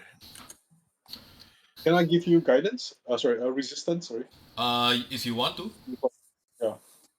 Because and that would be justified. So you chant a prayer to the Resistance is advantage or add d4? Add d4.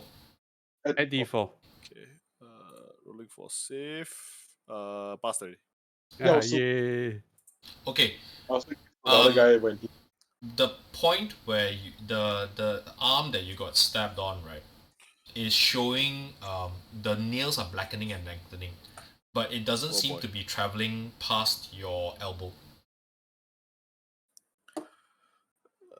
Concerning, to say the least. Yeah, the rest of you can see this, right? And it's starting to turn an odd shade of pale white. It looks almost rotten.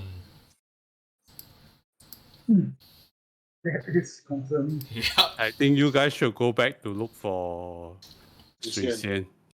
Yeah, and let's help the guy on the floor as well to make it safe. Okay. Yeah, correct. Yeah. I also go to a nearby Bazang maker to get some luo mi to help. Okay. There's no nearby Bazang maker. You want to go, you have to go down to the city center. Okay. But Exactly. as you are... This is Mooncake Festival, right? Wrong festival now. Okay.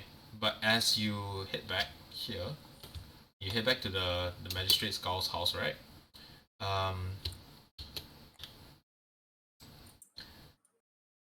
She is not at the doorway. You head down to the prison.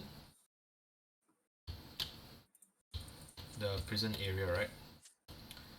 You see that the bodies have all been treated. You see scattered grains of glutinous rice treating the dead bodies. Hey, what's up? But you do not see Shui Xian anywhere. Is this a time for a terrible pun? Instead of Law My Guy, is Law My Guai. So you guys are all here. Shui Xian is nowhere to be found. Or she's our new necromancer expert as well. Do any of the guards, anybody nearby, not have I wonder whether symptoms? she's been abducted by a Toyo. You are going to do what?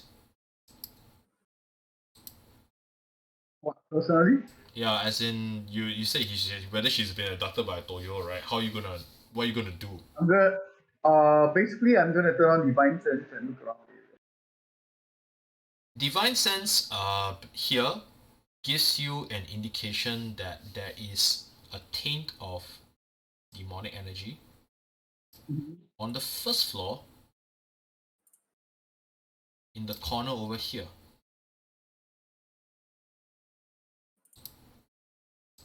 But nothing down here. There's no trace of even undead anymore here. This entire area has been cleansed. What?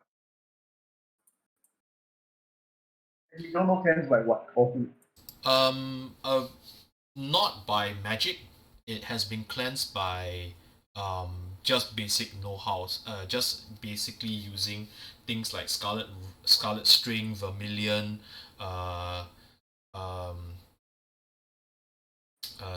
glutinous rice. Hi, yes sir. So mid-game break, what has happened here is that the Junction that they have escorted into Magistrate Gao's house has escaped. And in the course of trying to trace all of that, Shui Xian had basically left behind and volunteered to try and cleanse all the corpses that have been tainted by Junction poison. But when they returned into Magistrate Gao's place, she's missing. Let's try to track her now. Let's try to trace her. Okay, make me a survival check, make me an investigation check. Rich, what are you doing? Since I've lost track of where the zombies, the Jiangshi has went, I'm going to backtrack my way back to where I left They're not there anymore. Okay, yeah. After I left, then if they're not there anymore, I head back to the magistrate Gao's place. Okay. It takes you another 30 minutes to get back to Magistrate Skull's place. Mhm. In the meantime, what is make I'll me cast light first. Is it okay to kind of like make sure we have like proper vision environment down there? no problems. Okay, then I will lay guidance myself to lay investigate. Yeah, Sheena, the town is basically cut and paste from a board from uh, Tails Tavern, but the only thing I managed to do was, as I was saying, that this episode was sponsored by the Luoyang Roof Tile Association, where I've been desperately trying to turn all of these things into more Chinese-looking rooftops. Okay, so 20 for me. 18 plus 2, 20. Okay, you see a set of tracks that frankly seem a little odd. So what had happened was this, right? You see that you think this is what happened. Shui Xian had basically headed down to each of the corpses, right, and did her ritual, stuffed their mouths with glutinous rice. You see hen's eggs laid on some of their bodies, and the sides of the wounds to make sure that these don't rise as xiangshi. Okay?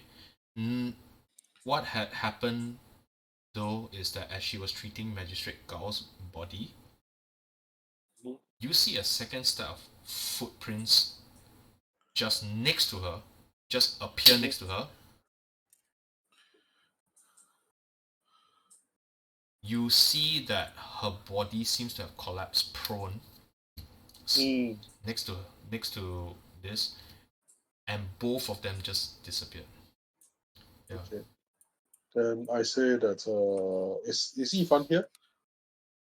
Yifan eventually comes back.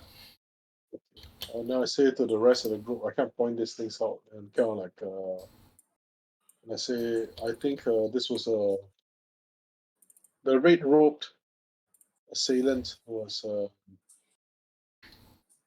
either the red robe assailant who created the fire and teleported away was trying to get something here in the town, or maybe the fish that he was looking for was actually Suisin. So what has happened now is that Suisin has been kidnapped. I suspect by the red robe wizard, the red robe Fangsi who was able to call fire upon this place. I think it's good that that chaos was spreading through the city, but isn't it also highly convenient that Magistrate Gao, who might have been one of the more righteous people in the city, now is conveniently executed by supernatural means? I think we can investigate that further, but I think we need to rescue Suisin. Okay, so Yes, but we do not know where she went. As I walk in. this is a good time for me to segue into the download for the powers that are in Luoyang, and also give me a good convenient excuse to display my roof tiles. Let me quickly run to take a washroom break for a while. Okay, everybody can go and take a washroom break if you want. I can just wait until so that I can give the download for people. So I'll just give everyone the tour of Luoyang. This is Magistrate Gao's house. It originally had a roof, but it basically collapsed with that set fire, and Yifan basically cast a fireball that he managed to transmute into ice that collapsed the roof. This is the poor quarter. This is the area where basically people who have lost their homes, orphans. This is the area where one of the Junction were spotted.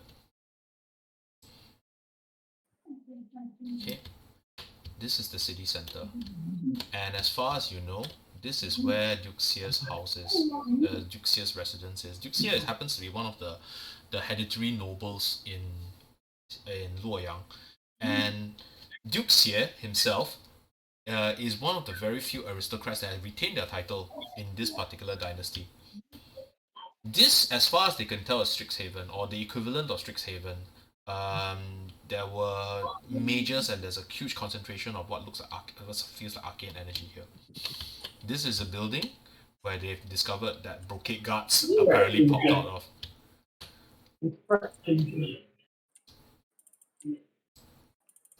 And further down, the yet to be built but will eventually be built. This is the yet to be built but eventually to be built city entrance where the King's Road basically leads to Xiangyang. And on the opposite, Luoyang, and the opposite end of it, the Imperial Palace, of which there's only the entrance building built right now. These are the 4 city gates. And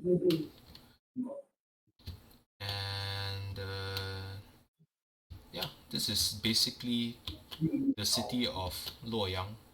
A lot of the different architectures, and what I managed to do is to mix a few styles of architecture, and here in particular is where all the stuff looks more elegant and more curled, and these happen to be the older parts of Luoyang where the buildings are basically posher. The parts of Luoyang that are not so posh, these look more retrofitted, they look more run down. Okay. The Luoyang Roof Tile Association is probably in one of these buildings here. Okay. Okay.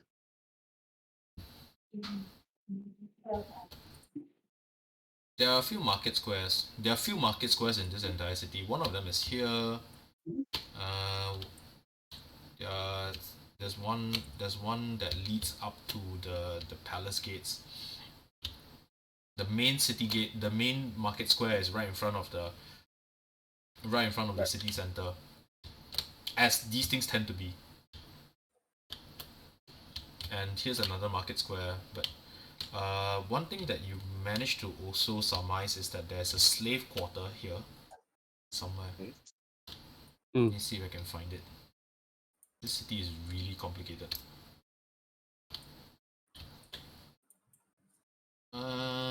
Okay, no, this is the livestock quarter. This is the farmer's quarter. This is where the farmers all come to trade. Okay, I'll find it again and I'll show it to you all. But there is a slave quarter somewhere around here. Okay. Now, waiting for... Is everybody back? I am. Cool. Okay, so summary of things down here. Cang Tian. Yeah. There are a couple of things that you've discovered about Luoyang. Luoyang is home to one of the biggest cultivation academies in the whole of China. And this is basically it, right?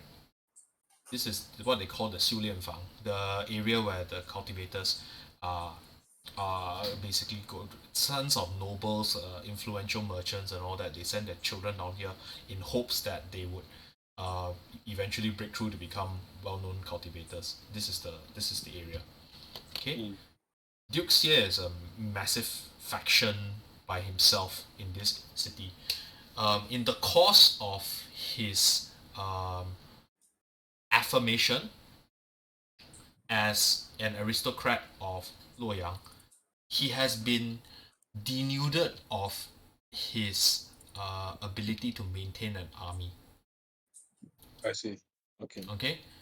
But there are more than sufficient rumors that he is actually the person that runs basically the vice in this city. Slaves are under him, prostitutes are under him, drugs and pit fighting all under him. Okay. Right opposite here, this is not Dongchang. This is the area, this is what they call the city house, where the central quarter of where the Jingyi Wei are housed. And the reason why they are housed here rather than in the palace is because there is a branch of the Jingyi Wei that is basically responsible for the investigations and policing of the city. So this is that particular branch. Okay? Okay. Now, there is one more, but that's actually located in the palace as well. There's one more particular power, and the building hasn't been built yet. Is Dongchang itself.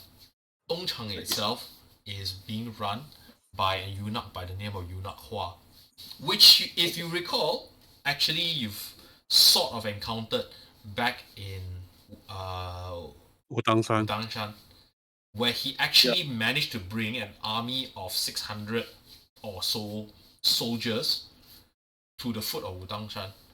Now, the ability to move soldiers is the exclusive province of the Emperor. It can only be granted by the Emperor. Hmm. Which tells you probably more than you need to know about. About Eunuch Hua. Eunuch Hua. Yep. So this entire city is crawling with power factions. See.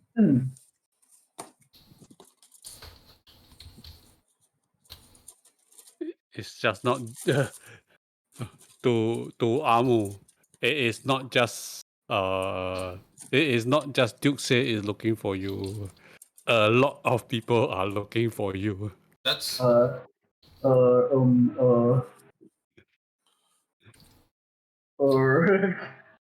Okay. I am actually quite interested in getting with the blockade guard for a bit though. I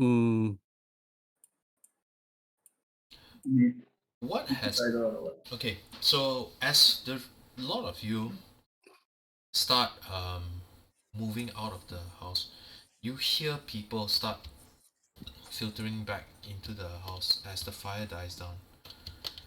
And the guard that Cang Tian spoke to, he goes, "Are you alright, sir?" Well, as best as it can be. Things are not well.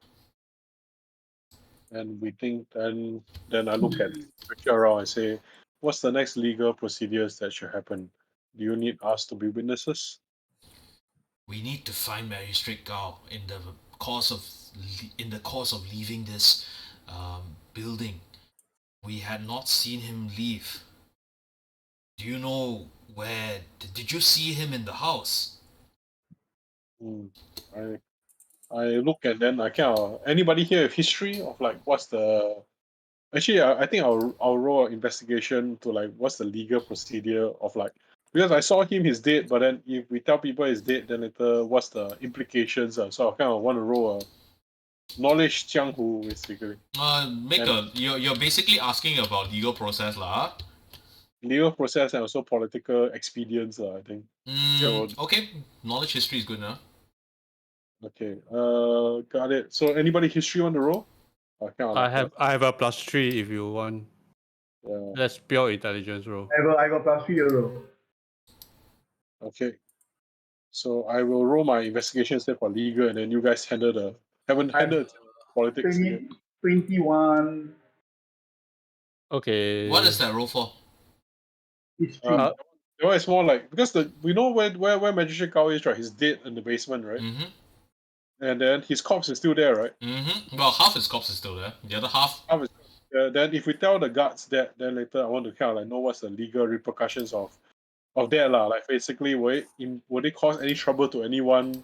Whatever the kind of stuff. Okay, right? And, it's bad. It's a bad look to report it. It's a worse look to not report it and have the body there. Okay. Then, generally speaking, how do I do things in a way that will shelter this guard the most? Like, for example, give him credit, but also shelter him at the same time, kind of thing, so that the fun run don't kena. Basically, get the logic. That's a good question. So, why do I then say like, oh, let's go down and find out together? Then you report it first. Then like that, it's actually better for him. Or do I say, he's dead already, then it's dishonorable for him as the guard to not have known it, because this guy is his house guard, right? Yes, Like yes, but what way can I confusion space saving to improve the lot of these NPCs? okay. So there are a couple of ways you can do it, and what you want to do depends on what your aim is, Okay. right? If you want to give him credit, he probably did not run out of the house. He ran out of the house under orders. Because if he had been, he didn't look like he was panicking. He was shepherding the people, but he was outside of the house when the thing happened.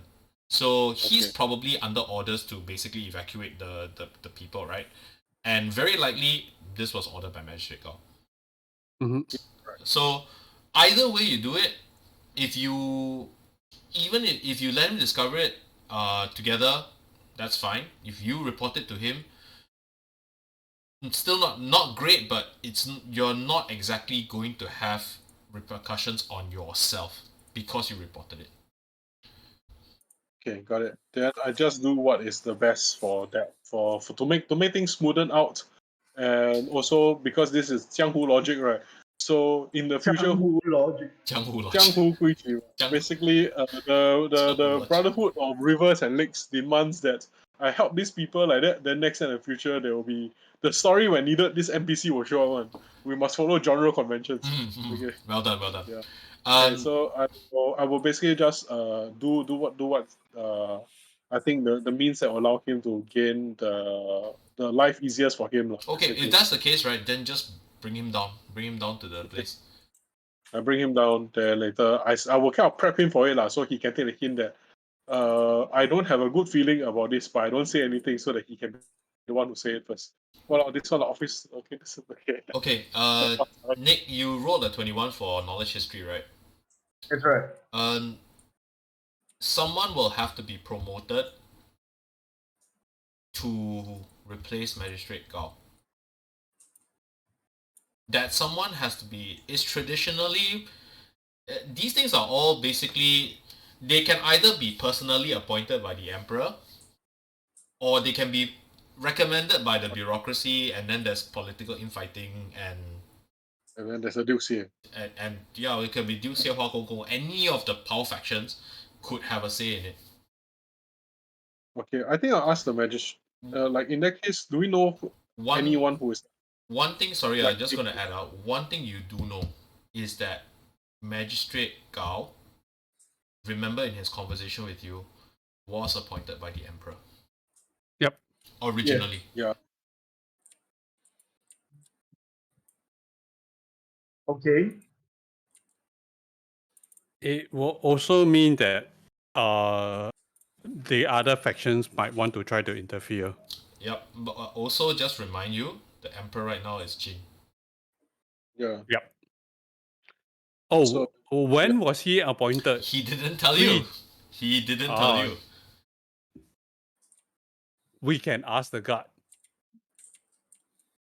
I mean, he's his house guard, right? Yeah, you can, and that's a completely legitimate question. What do you want to do? Actually, I'm gonna. As the house guard heads down towards the prison, she looks at the corpses and he glances at Cang Tian, almost like despairingly, and you see the years on his face. Suddenly, you just notice that the man has crow's feet. Looks like he's seen better days. He looks like he's seen better days. How my condolences. But how long have you been serving magistrate? Since he was appointed. Since he was appointed in Chao-Ting. Since he was appointed in the court. He was How long was that? You mean how long he has been appointed as a magistrate? Or how long has he been appointed as a court official? How long he has been appointed as a magistrate? Oh. He thinks for a while. 10, 15 years now. Definitely way before Jin has invaded. Correct. That was... He was appointed by the previous emperor. I'm not going to speak ill of the dead, but he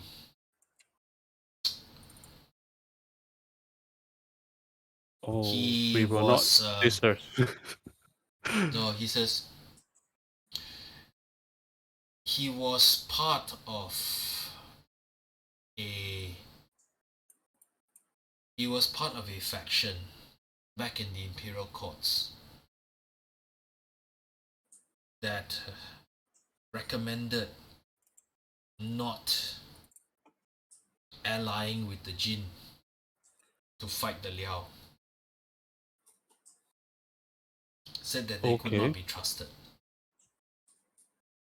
For all of that, he was put in charge of this rather thankless job of being the local magistrate in this cesspit.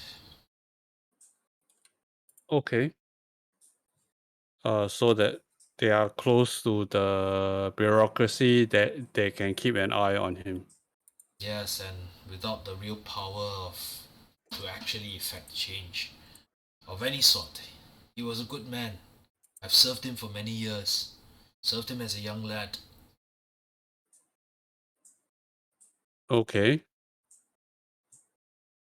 Was he...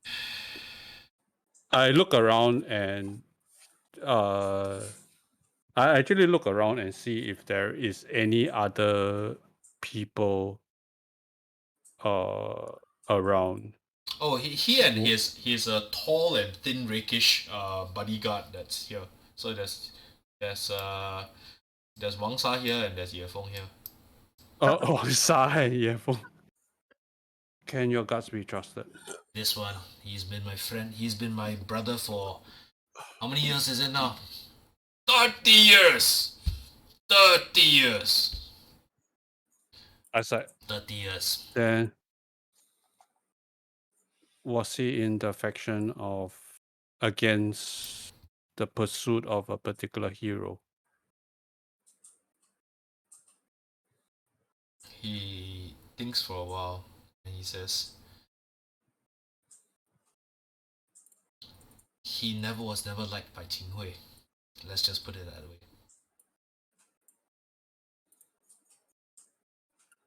Okay.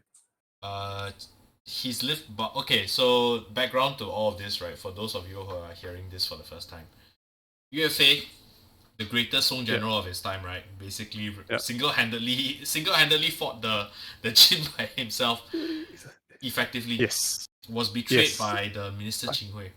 Okay. By this time, the court had already split. But Qing Hui was already an official, even in the previous court. He was a minor official. Yep. Okay. At this particular point in time, this guy, Magistrate Cao, is serving the Qing court, but he would know UFA as the general, but he would have not had contact with him.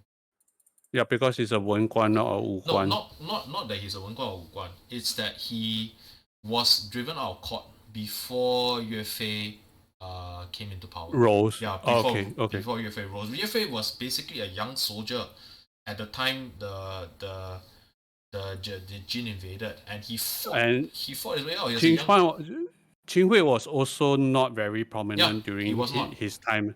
Okay. That makes sense already. So it's way he's a court official way longer than the two of them now. Correct. He lao jiao. Okay. Oh, he then Obert. He LJ. Yeah. Not just LJ, LL Cool J. LL Cool J. I was like, okay. That would okay, that actually brings something else into mind. Who would be the next? Is there an assistant magistrate? No, there is not. There's going to be a lot of fuckery going around. This is not a cushy job. This is not a promotion. This is something that you stick with you stick to someone responsible, but you want out of power. Magistrates. It's a banishment without exilment, without being exiled. Worse, if you're exiled, at least you're out of sight. It's a place where you want to keep close tabs on this person without and restrict off his powers. Pretty much. That's effectively it.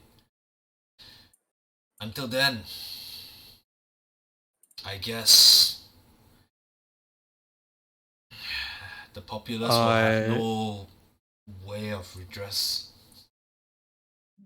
I believe you should report it to the Emperor. We will report it upwards, and they will report it upwards, and so on and so forth. I look and then I say, I think this is highly suspicious. You and I all know that this is highly suspicious. Yes, but what can I do? Tell them that this strange man appeared out of nowhere and started setting the place on fire? I saw him too. Then I kind of like just casually kind of take out a small thing, kind of like a small trinket, and then I show the sign of the imperial censors, right? Basically, of like the Yamen Pu, right? He looks at you and says, Kai Feng. I've traveled a far way for this. What are you doing here? Moving closer and closer to the wall. Oh, he shakes his head. No, I can't deal with this now. Well, now even Kai Feng is getting involved. Of course, would you like me to report this upwards to another sideways as well? He pats his chest. I'm Chen Guo. Nice to make your acquaintance, Nice Imperial to meet you. Censor. Chen Guo. Then I can. Tan fruit tan. His name is literally Karma, right? Chen Guo. Yes, well, it could be. Yeah, then his brother is Yin Guo, the English fruit. Right? English fruit. Okay. One Chinese fruit, one English fruit. All these bad karmic jokes. Okay. There's the karmic effect on everyone. So I say like I am Cang Tian, bailiff and investigator for the imperial censors. Then I kind of like bow to him and I say, I will help do my best to make sure that your long-time patron and benefactor life and death is has the light of day shone onto it. He says, do you have any idea who the Golden Mask Man was? Knowing this place, he used fire and we... He's a powerful. I interrupt Cang Tian a little bit. He's a powerful cultivator. Even I fear that he is of the third tier or higher. That's a reasonable estimate. So convenient that there is a great academy of cultivators here that no doubt has a huge archive of information about cultivation and cultivators of all sorts that we can no doubt ask their help for. Yes, of course. We could. Yeah, you might want to check with Professor Onyx. We just knock on the door and they'll open up and say, sure, come on in and use our facilities with no need to check for our birth or our patronage or our ability to pay ridiculous school fees or provide cultivation materials. And ensure that it is next to powerful dukes and powerful members of society who no doubt have put their children, favorites, godchildren, and who knows what else inside those places as well. Yes. Nobody will bat an eyelid if we were to ask such sensitive questions. Chen Guo says, I'm sorry, I think you've got something on your chin. Oh, I'm sorry, that's just sarcasm. No, there is no sarcasm here. There is no war in Ba Sing. Yes, we would never think of offending the Emperor and Duke Xie and Hua Gonggong and all of the patrons of Luoyang. All these associated MFs miscellaneous 方式. What do you think I was saying? Okay. He says, 小人不敢，小人不敢. he says, well, you know, us small prawn, right? Small prawn. Small 小虾. 小虾. Yeah, us small prawns, right? We gotta look out for each other. It'll be a while before a magistrate gets appointed, but watch the movements.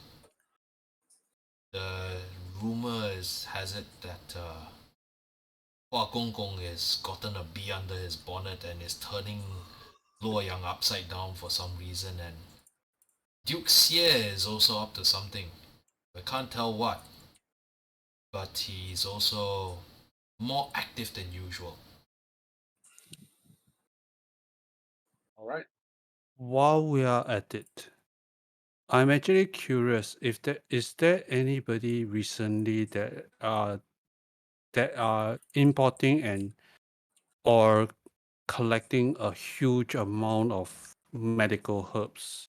You know, he says, right, it'll be a while before the new magistrate appears. And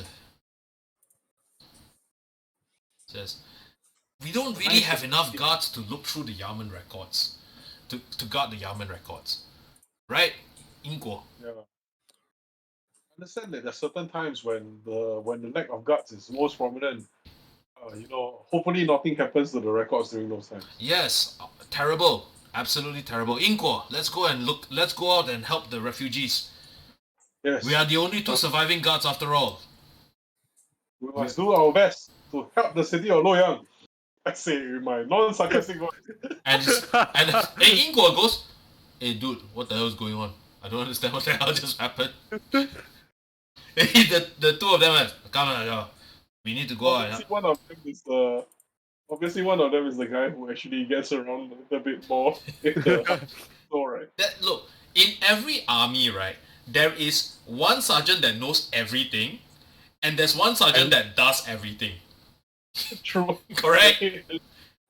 One person, I'm going out to buy food, and the other one for whom the food is being bought. Yes, exactly, right? There's one guy that's outstation, right? And he's the guy that goes and manages the other jokers and runs around and all that, right? And there's one guy who is sitting in the office knowing exactly what is going on and telling the others, this is what you need to do. Yep. Correct? Yeah. Okay. One who does all the hard work, and then the other one who knows does all the skull sweat lah, basically. The skull sweats, yeah. Okay. Wait for them to leave. Oh, they are gone. They are gone. They're outside trying to sort out the various servants, the various survivors out in the courtyard. I think we should spend some time going through the records of magistrate girls in the office. Okay. I agree. You hit. Okay. The office where Magistrate Gao keeps his records is here. Mm-hmm. And the area is water drenched. This basically is his room, right? Out of sheer luck, this area where his office is has been spared the bulk of the destruction from the collapsing roof. Okay. I look at Cang Tian. Could your shape water move the drenched water away from the documents? Okay. I basically will kind of like could you be the hair dryer to dry out all the hair dryer, and I use my calligraphy knowledge as well to kind of make sure the paper is protected and not damaged. Okay. I'll just automatically to vibrate the water moisture out and then shape water. I'll help you with prestidigitation. Okay. There are a couple of things that you realize about this. One, Magistrate Gao is a very skilled administrator. and he's also meticulous to the point of being OCD. He has managed to not only keep copious records, but keep copious records in a really organized manner, and all of his records are waxed. Oh, that's great. Yeah. They're Wow. waxed. Yeah. Okay. So the man was OCD. The man was OCD, but okay. You make me an investigation. First of all, what are you looking through in his records? His records are voluminous, and he has at least about 20 years worth of records here. I look at Cang Tian and I said, "What do you want to find out?" I want to find out about certain things regarding the medicine man that we saw in the pit fights. I look at Cang Tian. What other things that you want to look for? We can help each other. As he says that, I look at Yifan.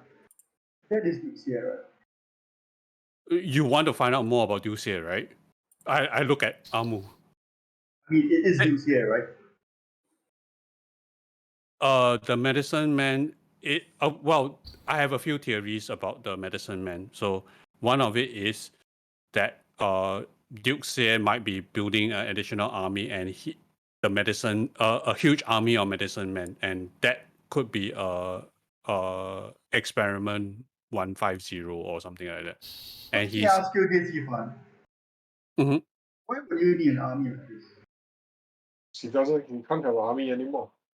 He cannot have a standing army. So his next best thing is an army of medicine men. But why does someone need an army? That's a very good question. Medicine Why men. would someone need an army? So if you are able to conquer against the people outside, then you can show yourself to be a better candidate for important things that might or may not include being the Emperor praised his name. So would an army of indestructible medicine men, say, allow me to subjugate the god? I mean, your country's history of empires has always been placed upon violence and justification. No, Cang Tian, I think if Duke Xie is as powerful as we have investigated so far, surely he would also know that Zhu Rong is out here somewhere. Okay, here's a couple of things. May not be true. Okay, you rolled a 21 for your history just now, so you know about the historical power of the emperor to move troops, especially through the capital. Okay? The reason why the power to move troops through the capital is the exclusive right of the emperor is to prevent rebellion. Movement right of troops and the authority to basically assign troops, right, and command troops is the indication of how you would stage treason, basically. If you think about it this way, all throughout history, not just in China, it's always the generals. Always. If you don't pay the people at the swords, mysteriously they aim the swords at you. Yes. Yeah, like, people with guns never starve. They die, but they never starve. Duke Xie has been stripped of his personal army. Aristocrats generally have a right to a personal guard. He has been stripped of it. So what you're saying is only partially true. Okay, just to give you context, he is powerful. He's financially powerful. He's economically powerful. And as far as you can tell, he wields a huge amount of personal power as well. The one thing he does not have is military power. And a person with such ambition, right, will always want to have military power. Well, no. But Nick actually asked a really good question. Why would he risk that for the military power? What does he have planned? What? Change the whole table game. What actually is he up to? Here's the second thing, Rich. So Yao Ren are not easy to make. Be the best. okay, Medicine okay. men are So not so easy to make. so Amu is gonna look at the two of you and no, I'm serious here. Look, think about it. You know how I always do that what would Cang Tian do thing? Yeah. Mm. I'm asking myself what I would do if I would do it. It's about If I had a superhuman army, Sure, Last Aryan, if you want to take a look at this, absolutely, I have no issue with it whatsoever. So this is a retrofitted map of Bryn Brazel that I got from Talespire, but what I've managed to do is to do things like turn these gates into more Chinese designs, and also to this is the start of what would be the Imperial Palace of Luoyang, which is China's capital in the late Song Dynasty. So you can take a look around. I've not managed to fill out this particular east and west yet, but this is also going to be the start of the King's Road, which leads into the southern gate of Luoyang. This is the main entrance. This is where all the thoroughfare of where all the people come in. This area here is the town center. This is where the brocade guards head out. And is everything inside the houses built? I believe so. I have not actually gone through it, but everything that I've managed to go through in here is built. I just want to let you know that I did not build most of this. I got it from Tales Tavern, I got it from Tales Bazaar. All I managed to do was to basically retrofit it so that it looked more Chinese. Yeah, I just wanted to make sure that you know. And thank you very much for the subscribe. Yep, a lot of this actually is built up. Yep. Yeah. okay, Sorry. and then Amu, is right. So you know how so I'm trying to step into TCS shoes right now. And if I had a superhuman army, why am I only using it against people? If I You're had welcome, Lazarian. Yeah, sorry, go on. if I had all these resources, if I wanted a people army, nothing is going to stop me.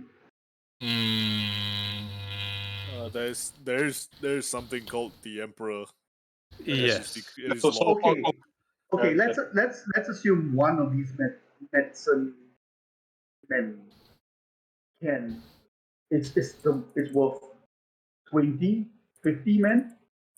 So you need lesser numbers and therefore are easier to transport. They also would be entirely loyal to you. They're also not good at ruling a nation. That's not the point here. So if he's not here to rule a nation, why is he using this army? Why is he interested in the medicine man in the first place? Maybe the war that needs stronger soldiers. He's not interested in fighting people that can deal him wounds with swords and knives. We know that there's a war that's coming soon because we are witnesses to the war. So maybe he's aware of it and preparing for that as well.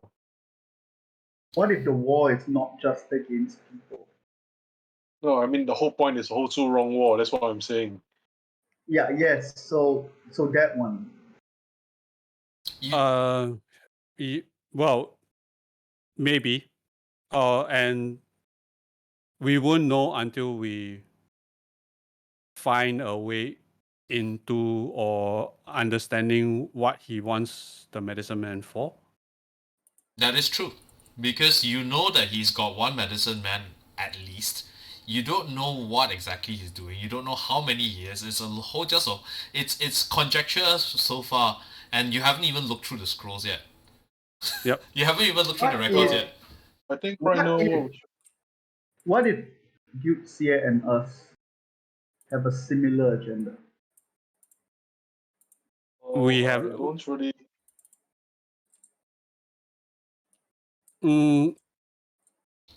We haven't seen the scrolls, and we have not found evidence of what his agenda Well, is. you haven't found evidence either way. Let's just put it that way. Yeah, correct. So it's just a that possibility. Okay. it is a possibility, and for me, I'm heading down towards that track to find out more about his agenda through the medicine man. That's Just, what my objective is. I'm just saying that if I've got that much of a chip on my shoulder, being able to enslave a god is pretty good. That's not a bad idea. Okay. Make me an investigation roll, please, for going through the records. What exactly are you looking for in this particular tranche of clues? First, make me. So basically, what we're doing right now, right, is what I would call an investigation subgame. You have a bunch of records in here written from the perspective of Duke Magistrate Gao. You ask me a question. You make me an investigation roll, and I will tell you what you find. Is this like one of those Final Fantasy subgames? You were the one who told me you're a completionist, what? Right? So now you have the sub game, and at one point in time, I will get you the Chocobo sub game, right? At one point in time, there'll be the fishing sub game, which is why you see there's so many bridges down here, so many fishing spots, right or not? Oh no. Loyang is landlocked, right? Loyang is landlocked, so I'm just teasing him. So it does have a river. It does have a river going through it. Oh, okay. Yeah. Anyway, I am going to start the investigation on the medicine man through the fact that who or what faction is collecting a lot of medicine, a lot of herbs that would create this type of medicine man through my alchemic supplies knowledge proficiency as well as my herbalism kit proficiency. Okay, make me an investigation roll. You're the best person to do this. You can roll. Okay. Because I don't have investigation and does anyone want to guidance him, because I'm a really nice GM and I love it when people are spamming, and also because Sweden is not around for you to spam law today. Yeah, man, I'm kind of miss him already. Yeah, no, I miss him regardless. I think he's asleep. But yeah, it's fine. My roll is 21. Okay. So you go through the highly meticulous, very cross-referenced material in there. There are a couple of things that you realize. Number one, there is a lot of medicine that crosses through Loyang's boundaries, but the amount has increased of late. Okay, in general. Okay, stuff that is used for cultivation, stuff that is used for curing wounds. As far as you can tell, every faction is stocking up on useful material, of which herbs, medicines are just part of it. Okay. In particular, your conjecture is correct. There are ingredients that are being transported for the creation of medicine man. Maybe every faction is doing one so they can have a giant Pokemon battle. No, most of it is illicit. Most of it is illicit. So there's only one faction, and in the words of Magical, there's only one faction that can transport that much, move that much product at any single point in time, and that's Duxia's faction. So so assume that whatever the others have is whatever Duxia allows them to have. Okay? Oh, okay. So so he has been supplying other factions, but with respect to the medicine man, basically the herbs, the poisons, the rare ingredients, none of them have been sold. They've been imported, but none of them have been sold. So this is just an upgrade of White Soup Hall. Not entirely so, because here's the interesting part about the ingredients, right? Based on the amount of ingredients that have been coming in, there should be enough to create an army. but there is Medicine nowhere. Man. Yeah, there is nowhere to store this army. There should be enough. Okay. Now, with your background knowledge, because you're alchemical and you have an understanding of these things, right? The big flaw and the thing that actually struck you very weird, strangely about Qinglong, is this: medicine men do not have control of their faculties. They are almost invariably, in fact, I think I mentioned that last week, they're almost invariably Yes. driven mad through the process.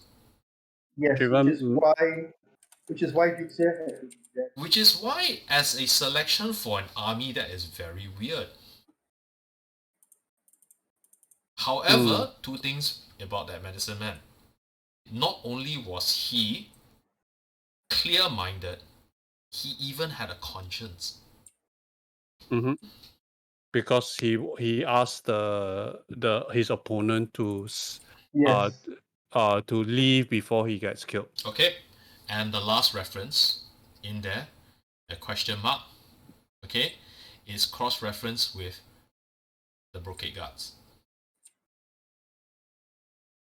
And not the current Brocade Guards, the Brocade Guards of the previous Emperor. With a question mark behind it, or the equivalent of question mark, Qinglong. Ooh. And Qinglong was a bouquet guard. Qinglong was the contemporary of Shen Wu. Oh, right. Yeah, so elemental. One of the 4 directional beasts. Right. Qinglong was the four directional beasts, right? The four symbolic heads of guards of there, right? Just a reminder for you, right?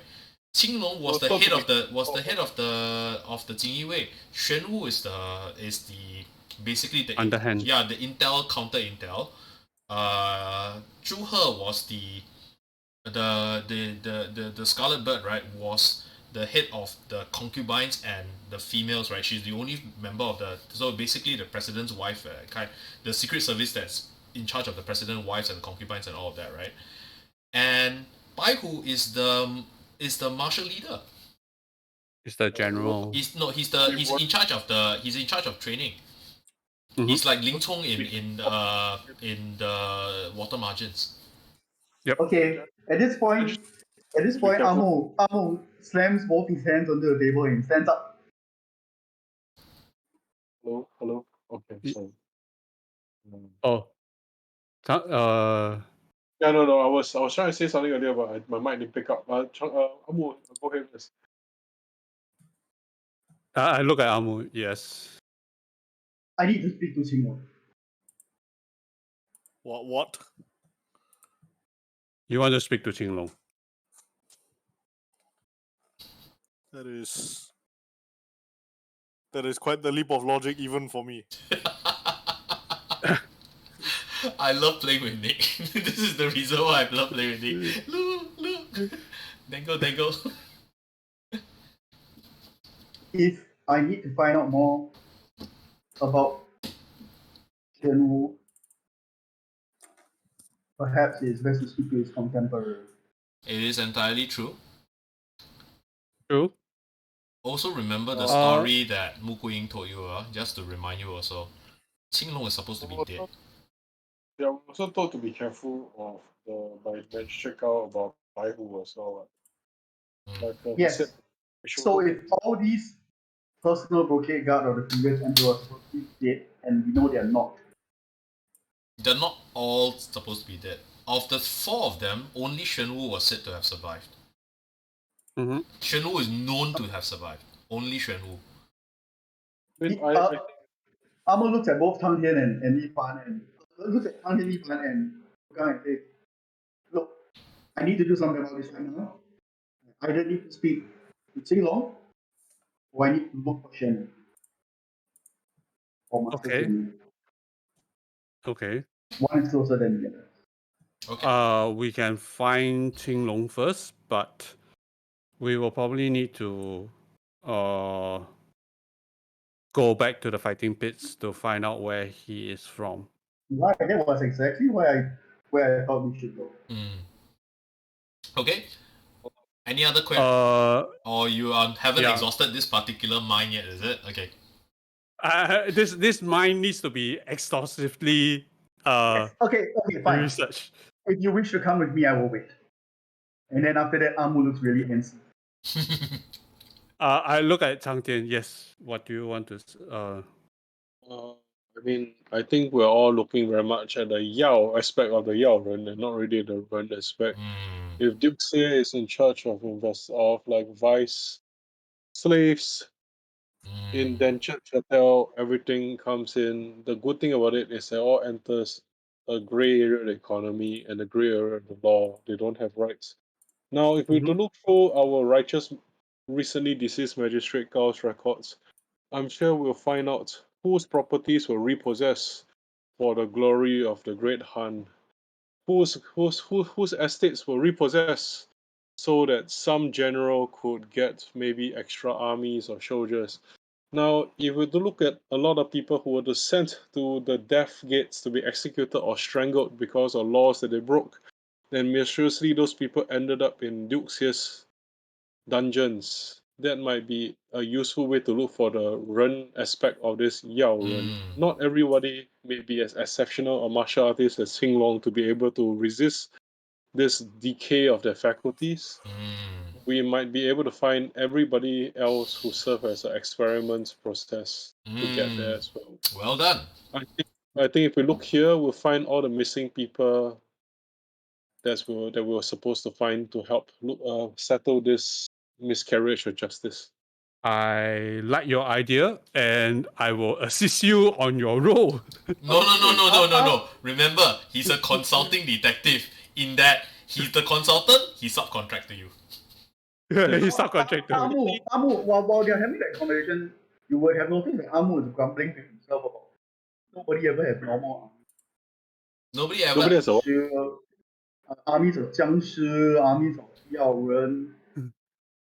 Why can't people like hire just people?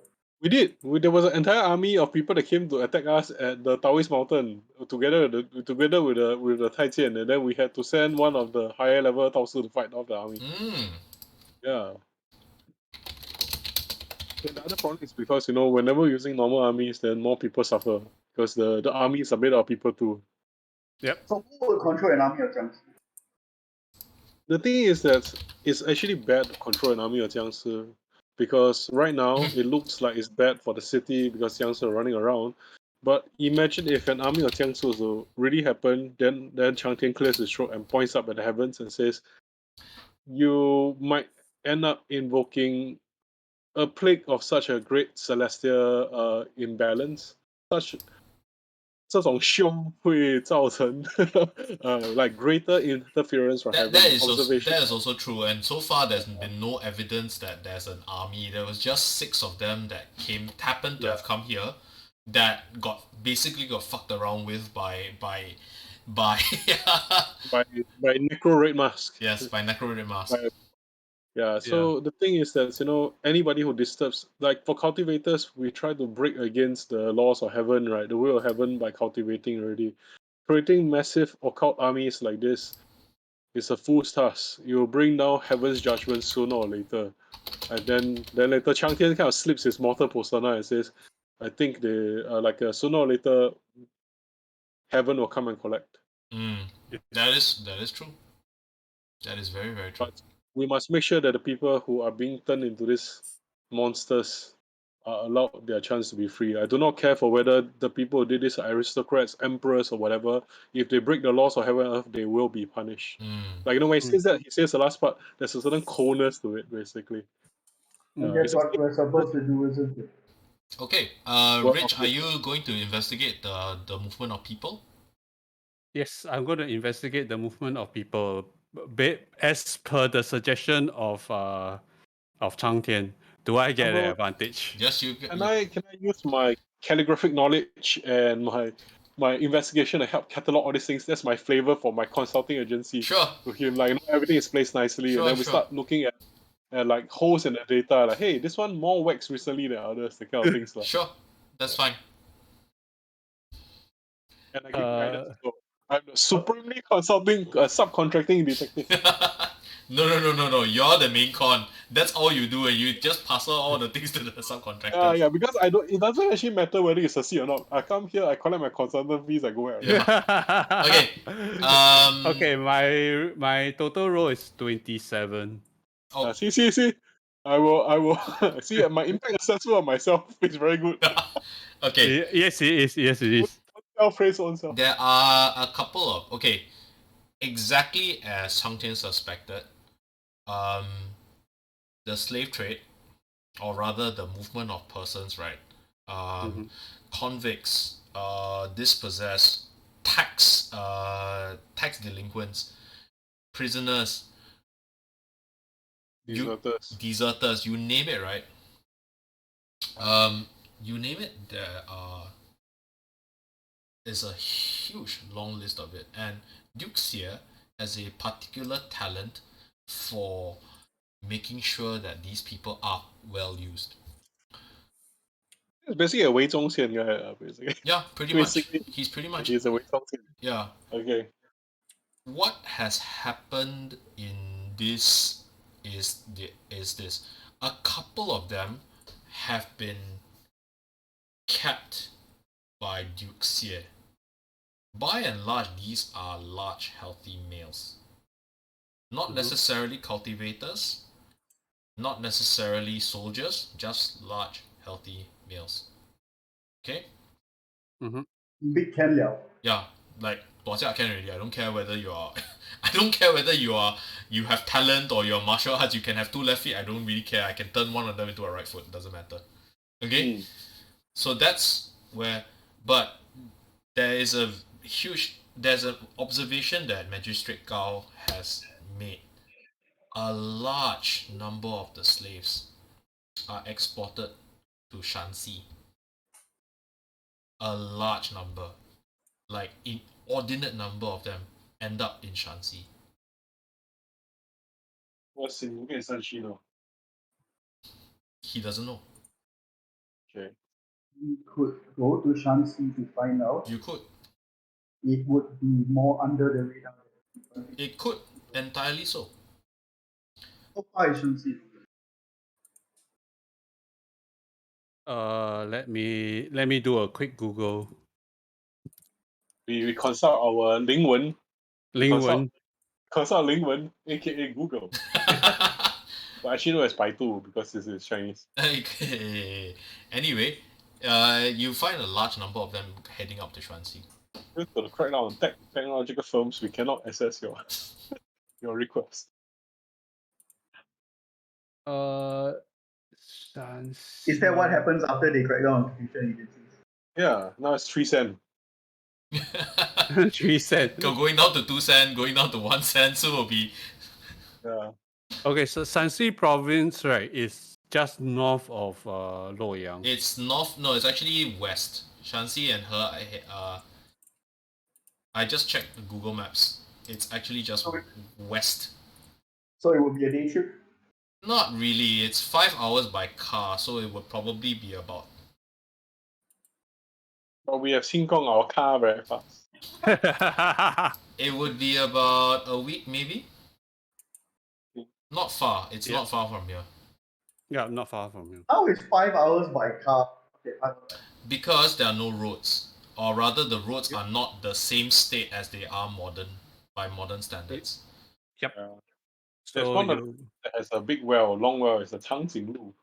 Changjing Walao! Okay, it's that time of the night already. Okay, so second clue given to you already. Any more things that you want to check out? Yes.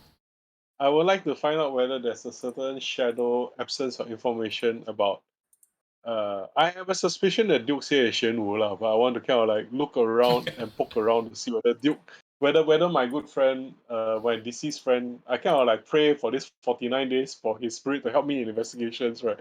But since he knows quite a bit about Xuan Wu, but he doesn't know who he is, I'm beginning to suspect that Xuan Wu and Duke Xie might be more closely connected, or might be the same person. It's a bit like the modus operandi is similar. They use people quite well. They're connected to the underworld, and then kind of like not sure whether this is my suspicion, my conjecture, right? So I'm trying to use the information in Magistrate Guild's archives, right, to basically see whether I can strengthen my strengthen this hypothesis, like find evidence to back this up. Okay. Yeah, My You actually. master was Shen Wu. Yeah, correct. I'm suspecting Shen Wu and Duke Xie might be connected or the same person. They are connected, but they are not the same person. In the They sense cannot in the possibly sense be the that same person. the records do go back, and you find very old records, like 20 years back when Magistrate Gao first became basically magistrate, right? He made a record of his observations of court at the time, and one of the observations that he did make was that Shen Wu and Duke Xie were effectively at loggerheads. Okay. Yeah, that makes sense to me. So Shen Wu they're at loggerheads not for the reason that you would think that would be obvious, right? That Shen Wu. Yeah. So they are, from what you can tell, the best way of describing the two of them, their relationship was frenemy.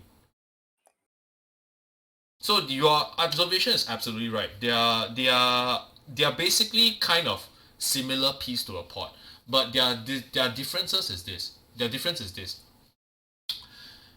Duke Xie supports the aristocracy, right? So he supports the distribution of power. Under distribution of power in the sense that he wants more power, right? He wants to restore the aristocracy back to what it used to be. So he's a Republican. Ish lah. I mean more like a self-serving bastard lah. Okay, Shen Wu is also a self-serving bastard. I mean, he wants to right, but he's an imperialist lah. But he's an imperialist. Empire, one is correct. Okay. He's an imperialist. This one is the Bozoku moment, isn't this?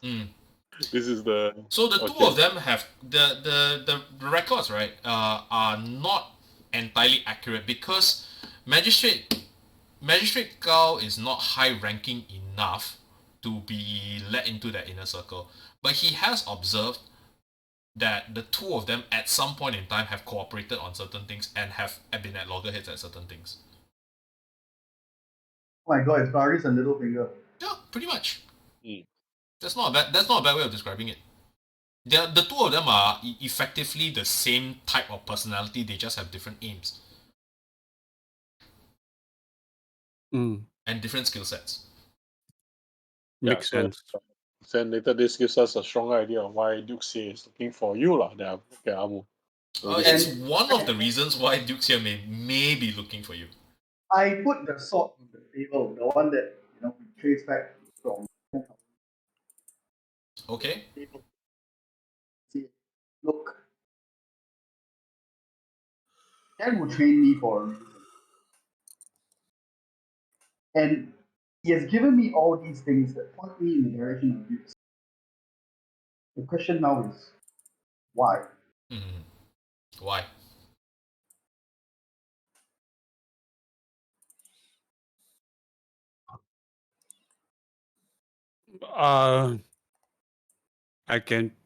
If I can get into Xuan Wu's mind, I would be Xuan Wu, but I will hazard a guess maybe he just want to fuck with Duke Xie's mind.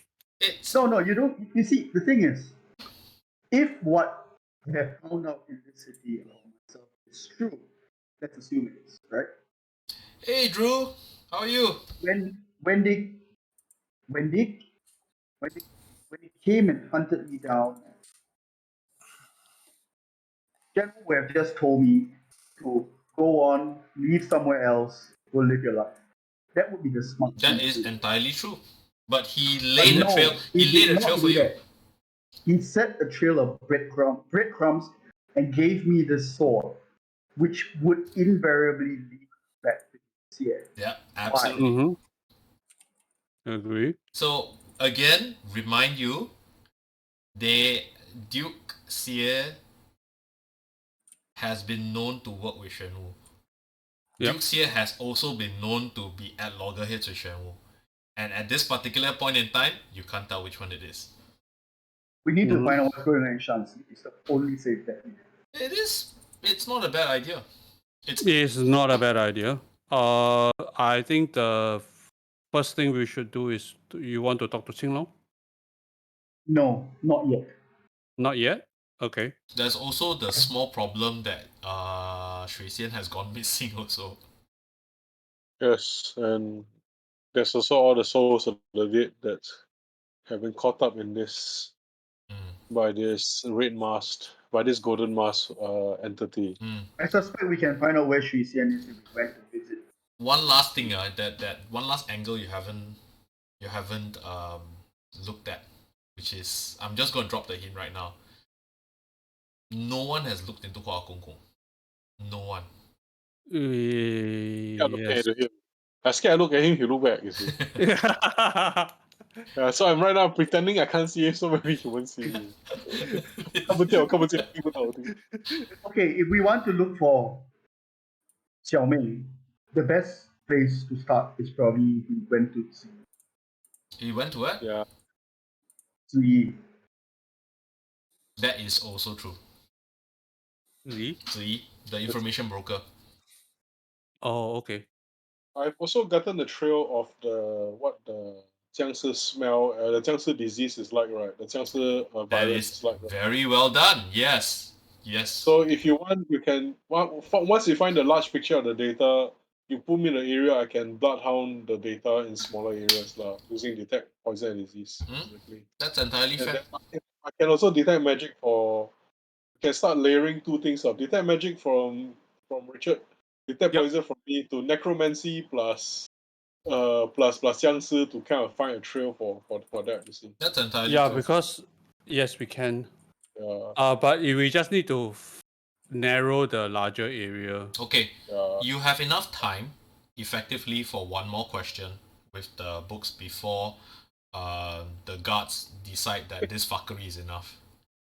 Wait, we need to ask Renzus. Renzus, do you want anything like we must ask a question as well. Nothing pertinent for me at the moment. Anything about your mountain dogs you wanna ask? I've more or less cut ties already. I think he's trying to avoid his mountain dogs rather than anything. We don't do that here. One thing that I do need to remind you of, okay? Two things actually. One, your mountain dogs have obviously got some connection with Lao Lao, although that's metagame knowledge, just out of character knowledge. But one of the zombies was actually a mountain dog. One of the Junction, okay. just to remind you.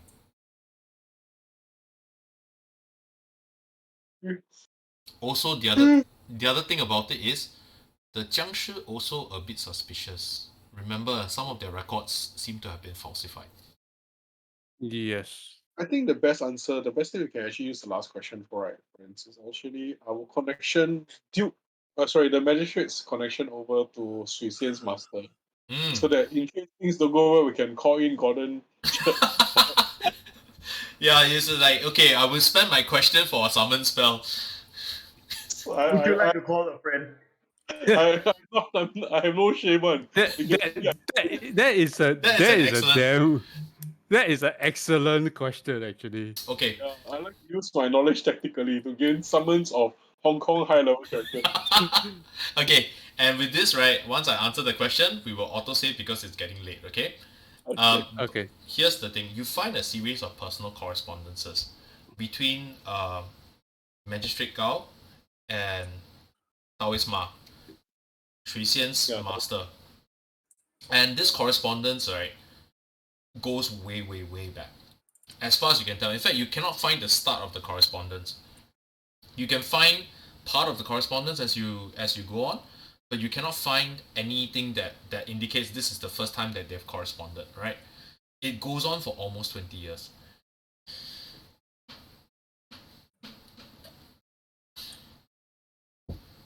Taoist Ma is Magistrate Gao's good friend, as well as he is also the person that he consults over arcane matters. I see. A couple of things, right? He also gives him magistrate's jobs to basically keep his income up and all that, right? So basically he funnels money lah. I mean, he's on the up and up lah, but you know, Like government procurement, I give you some money to pay you for all the consultation to give you back. Yeah, pork barrel politics. So East Asian, I like it. Yeah, very East Asian, right? It's like okay lah, I just channel some stuff over to you lah. You And think Japan really won those medals? Okay, sorry. Salty, sorry, still salty. okay, but there are a couple of things that he has been consulted on. One of them is what he's consulted on a couple of things. One, he's been consulted on Yao Ren. He's been consulted on Shanxi. He's been consulted on Mount Wudang. Okay. Oh, all right. Oh, Mount Wudang. What? Would we know what the reply was? What's the questions? Sure. Answers? Okay.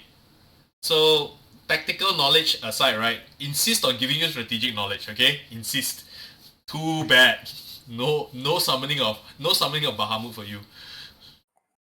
Okay. what is interesting about Wudang? The flame imperishable. No. No. The Dragon Well. That's all. The Dragon Well. Dragon Well. Specifically the Dragon Well. And Hua Gong's interest in the Has Dragon been Well. trying to take the place for a while, right? We were just coincidentally there when he tried to take it the last Correct. He was basically there to force his way to kind of look into it, but he has been interested. Hua Gong has been interested in the Dragon Well for at least the last 4 or 5 years. Ooh. Okay, that's number one. There is no indication that Hua Gong is a cultivator. However, there is no reason why he would be interested in the Dragon Well unless he's a cultivator. Alright. Okay? There is, in Wudang Shan that the Dragon Well is of a certain characteristic, right? What you don't know is what that characteristic, why Hua Gong is looking for that particular chi in that particular characteristic. Okay? So that's one. So and neither does Gordon Chen. I mean, there's a limit to Gordon Chen's knowledge as well. He's not a politician, right? You can just say the chi has a certain characteristic. It's good for learning certain types of cultivation. Okay. It was mentioned that the Dragon Well is Chun Yang, right? It's Yes, pure, you're absolutely pure correct. Yang, It is pure yang energy. I'm glad that you remember that. Okay, pure yang energy. Okay. Now, Pure goat energy. yes, goat energy. Right? Pure goat Pure energy. goat milk. Okay, 100% goat milk. The other, with respect to Shanxi, right? There are some references in there to the first emperor of China, or the self-proclaimed first emperor of China, Qin Shi Huang. Qin Shi Huang. Han Wudi. Correct. Han Wudi. Qin Shi Huang's tomb apparently is somewhere in Shanxi. Nobody knows where. Oh no, they're gonna resurrect Jet Li in the terrible Mummy sequel. Don't know. Okay? As for the Yao Ren, right? The information is about the same quality as you've gotten already. You realize that even with all of it's exceptionally rare to get a Yao Ren of Qinglong's quality. Exceptionally rare. So it was also indication that Magistrate Gao knows about Qinglong. Well, he did put Qinglong referencing the Jingyi Wei of question mark. Yeah. So I see he knows his existence as a Yao Ren. He conjectures lah. He suspects Suspects that okay. Qinglong never died. Well, he's dead, so there's nothing you can do about that. We do have 2 other people to answer this directly. If we find them. Okay, no, but this is a very Wuxia storyline. What the person that can put together all the facts dies, so you have to go and put together all the facts yourself with fragmented records. So that we can die. Yeah. Okay, so with this, you need to figure out what your next move is. Our immediate move should actually be try to save Xiaomi. To save Xiaomei, right? Okay. Beat up the kidnapper.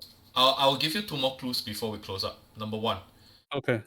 Rich, when Lomu, when you open your eye, right, at the spot Yes. where the Persian pyromancer disappeared, Yes. there was a taint of demonic energy. You Okay. open your eyes, divine sense, a second time in the prison cell where Shui Xian was taken. There was no Yes. taint of demonic energy.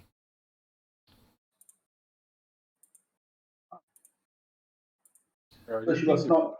So she, It's not the same. It's not the same person who did it, lah. so okay. Amo just going to say it right. I'll say it out to the party. Yeah, I didn't think it was the same person as well. Second one is this. Second piece of information is this. You sense the taint of demonic energy back in the On the street. back on the street when Yes. you were When the observed. total was following. When you were observed by something that you think is probably under Duxie, right? That would have been a reasonable conjecture. You didn't sense any demonic energy coming from this at all. So chances of it being Duxie, low. No. Who else is left? Hong Kong fiction. Mm. It's like if I was a strong hand, I look at something we may have to split up. I say, well, we've been followed by shadows all the way, and Mhm. we already asked questions of like in the city of Luoyang, what demonic cultivators and shadowy masters there are. It did lead over to a few names. Now, maybe it leads back to that track, lah. And I mean, if you're not good at doing anything yourself, you can always get someone else's stuff if they're better at doing it than you, I guess. Maybe this is that person's play. Mm-hmm. Entirely so. It may very well be. Okay, let's get our Get your bearings together, and then let me know what you're going to do before next session. I was gonna say shotguns, but then since you say bearings, sure. I was gonna say let's get our shotguns and then we do our Taoist stack gear and storm into people's houses. Okay, with that, right, I'm gonna call the stream to a close. You have a lot of clues. You have a lot of options. You are starting to realize that Luoyang is basically a nest of vipers. And trying to separate one viper from the other viper is not an easy task. Yeah, let's do. We shall go. The good news is, since everyone technically working against one another, Yes, that's actually to your advantage. it's to our advantage. Yeah. It's the only reason why you're not instantly squished. Yeah. We can use between Richard and between all our sensory abilities, we can set up IoT, not Internet of Things, but the Internet of Taoist. Internet of Taoist. Hey, quick, what's that? 10 cent. Hey, no, now it's 9 cent. No, it's 8 cent now. Okay. Okay. Thanks everybody for joining us on this stream. I'm sorry that we had to exposit so much. There was a lot of data that I needed to upload to them. There was 2 weeks of absence. Anyway, happy streaming, and once again, thank you to our sponsors, the Luoyang Roof Tile Association. The localization company. Where the localization of Talespire company. For all your localization needs for turning any rooftop into a Chinese rooftop. Thank you very much. Take care, everybody. Okay, thanks everyone. Thank you. Bye. Bye-bye. Thank you. Bye bye.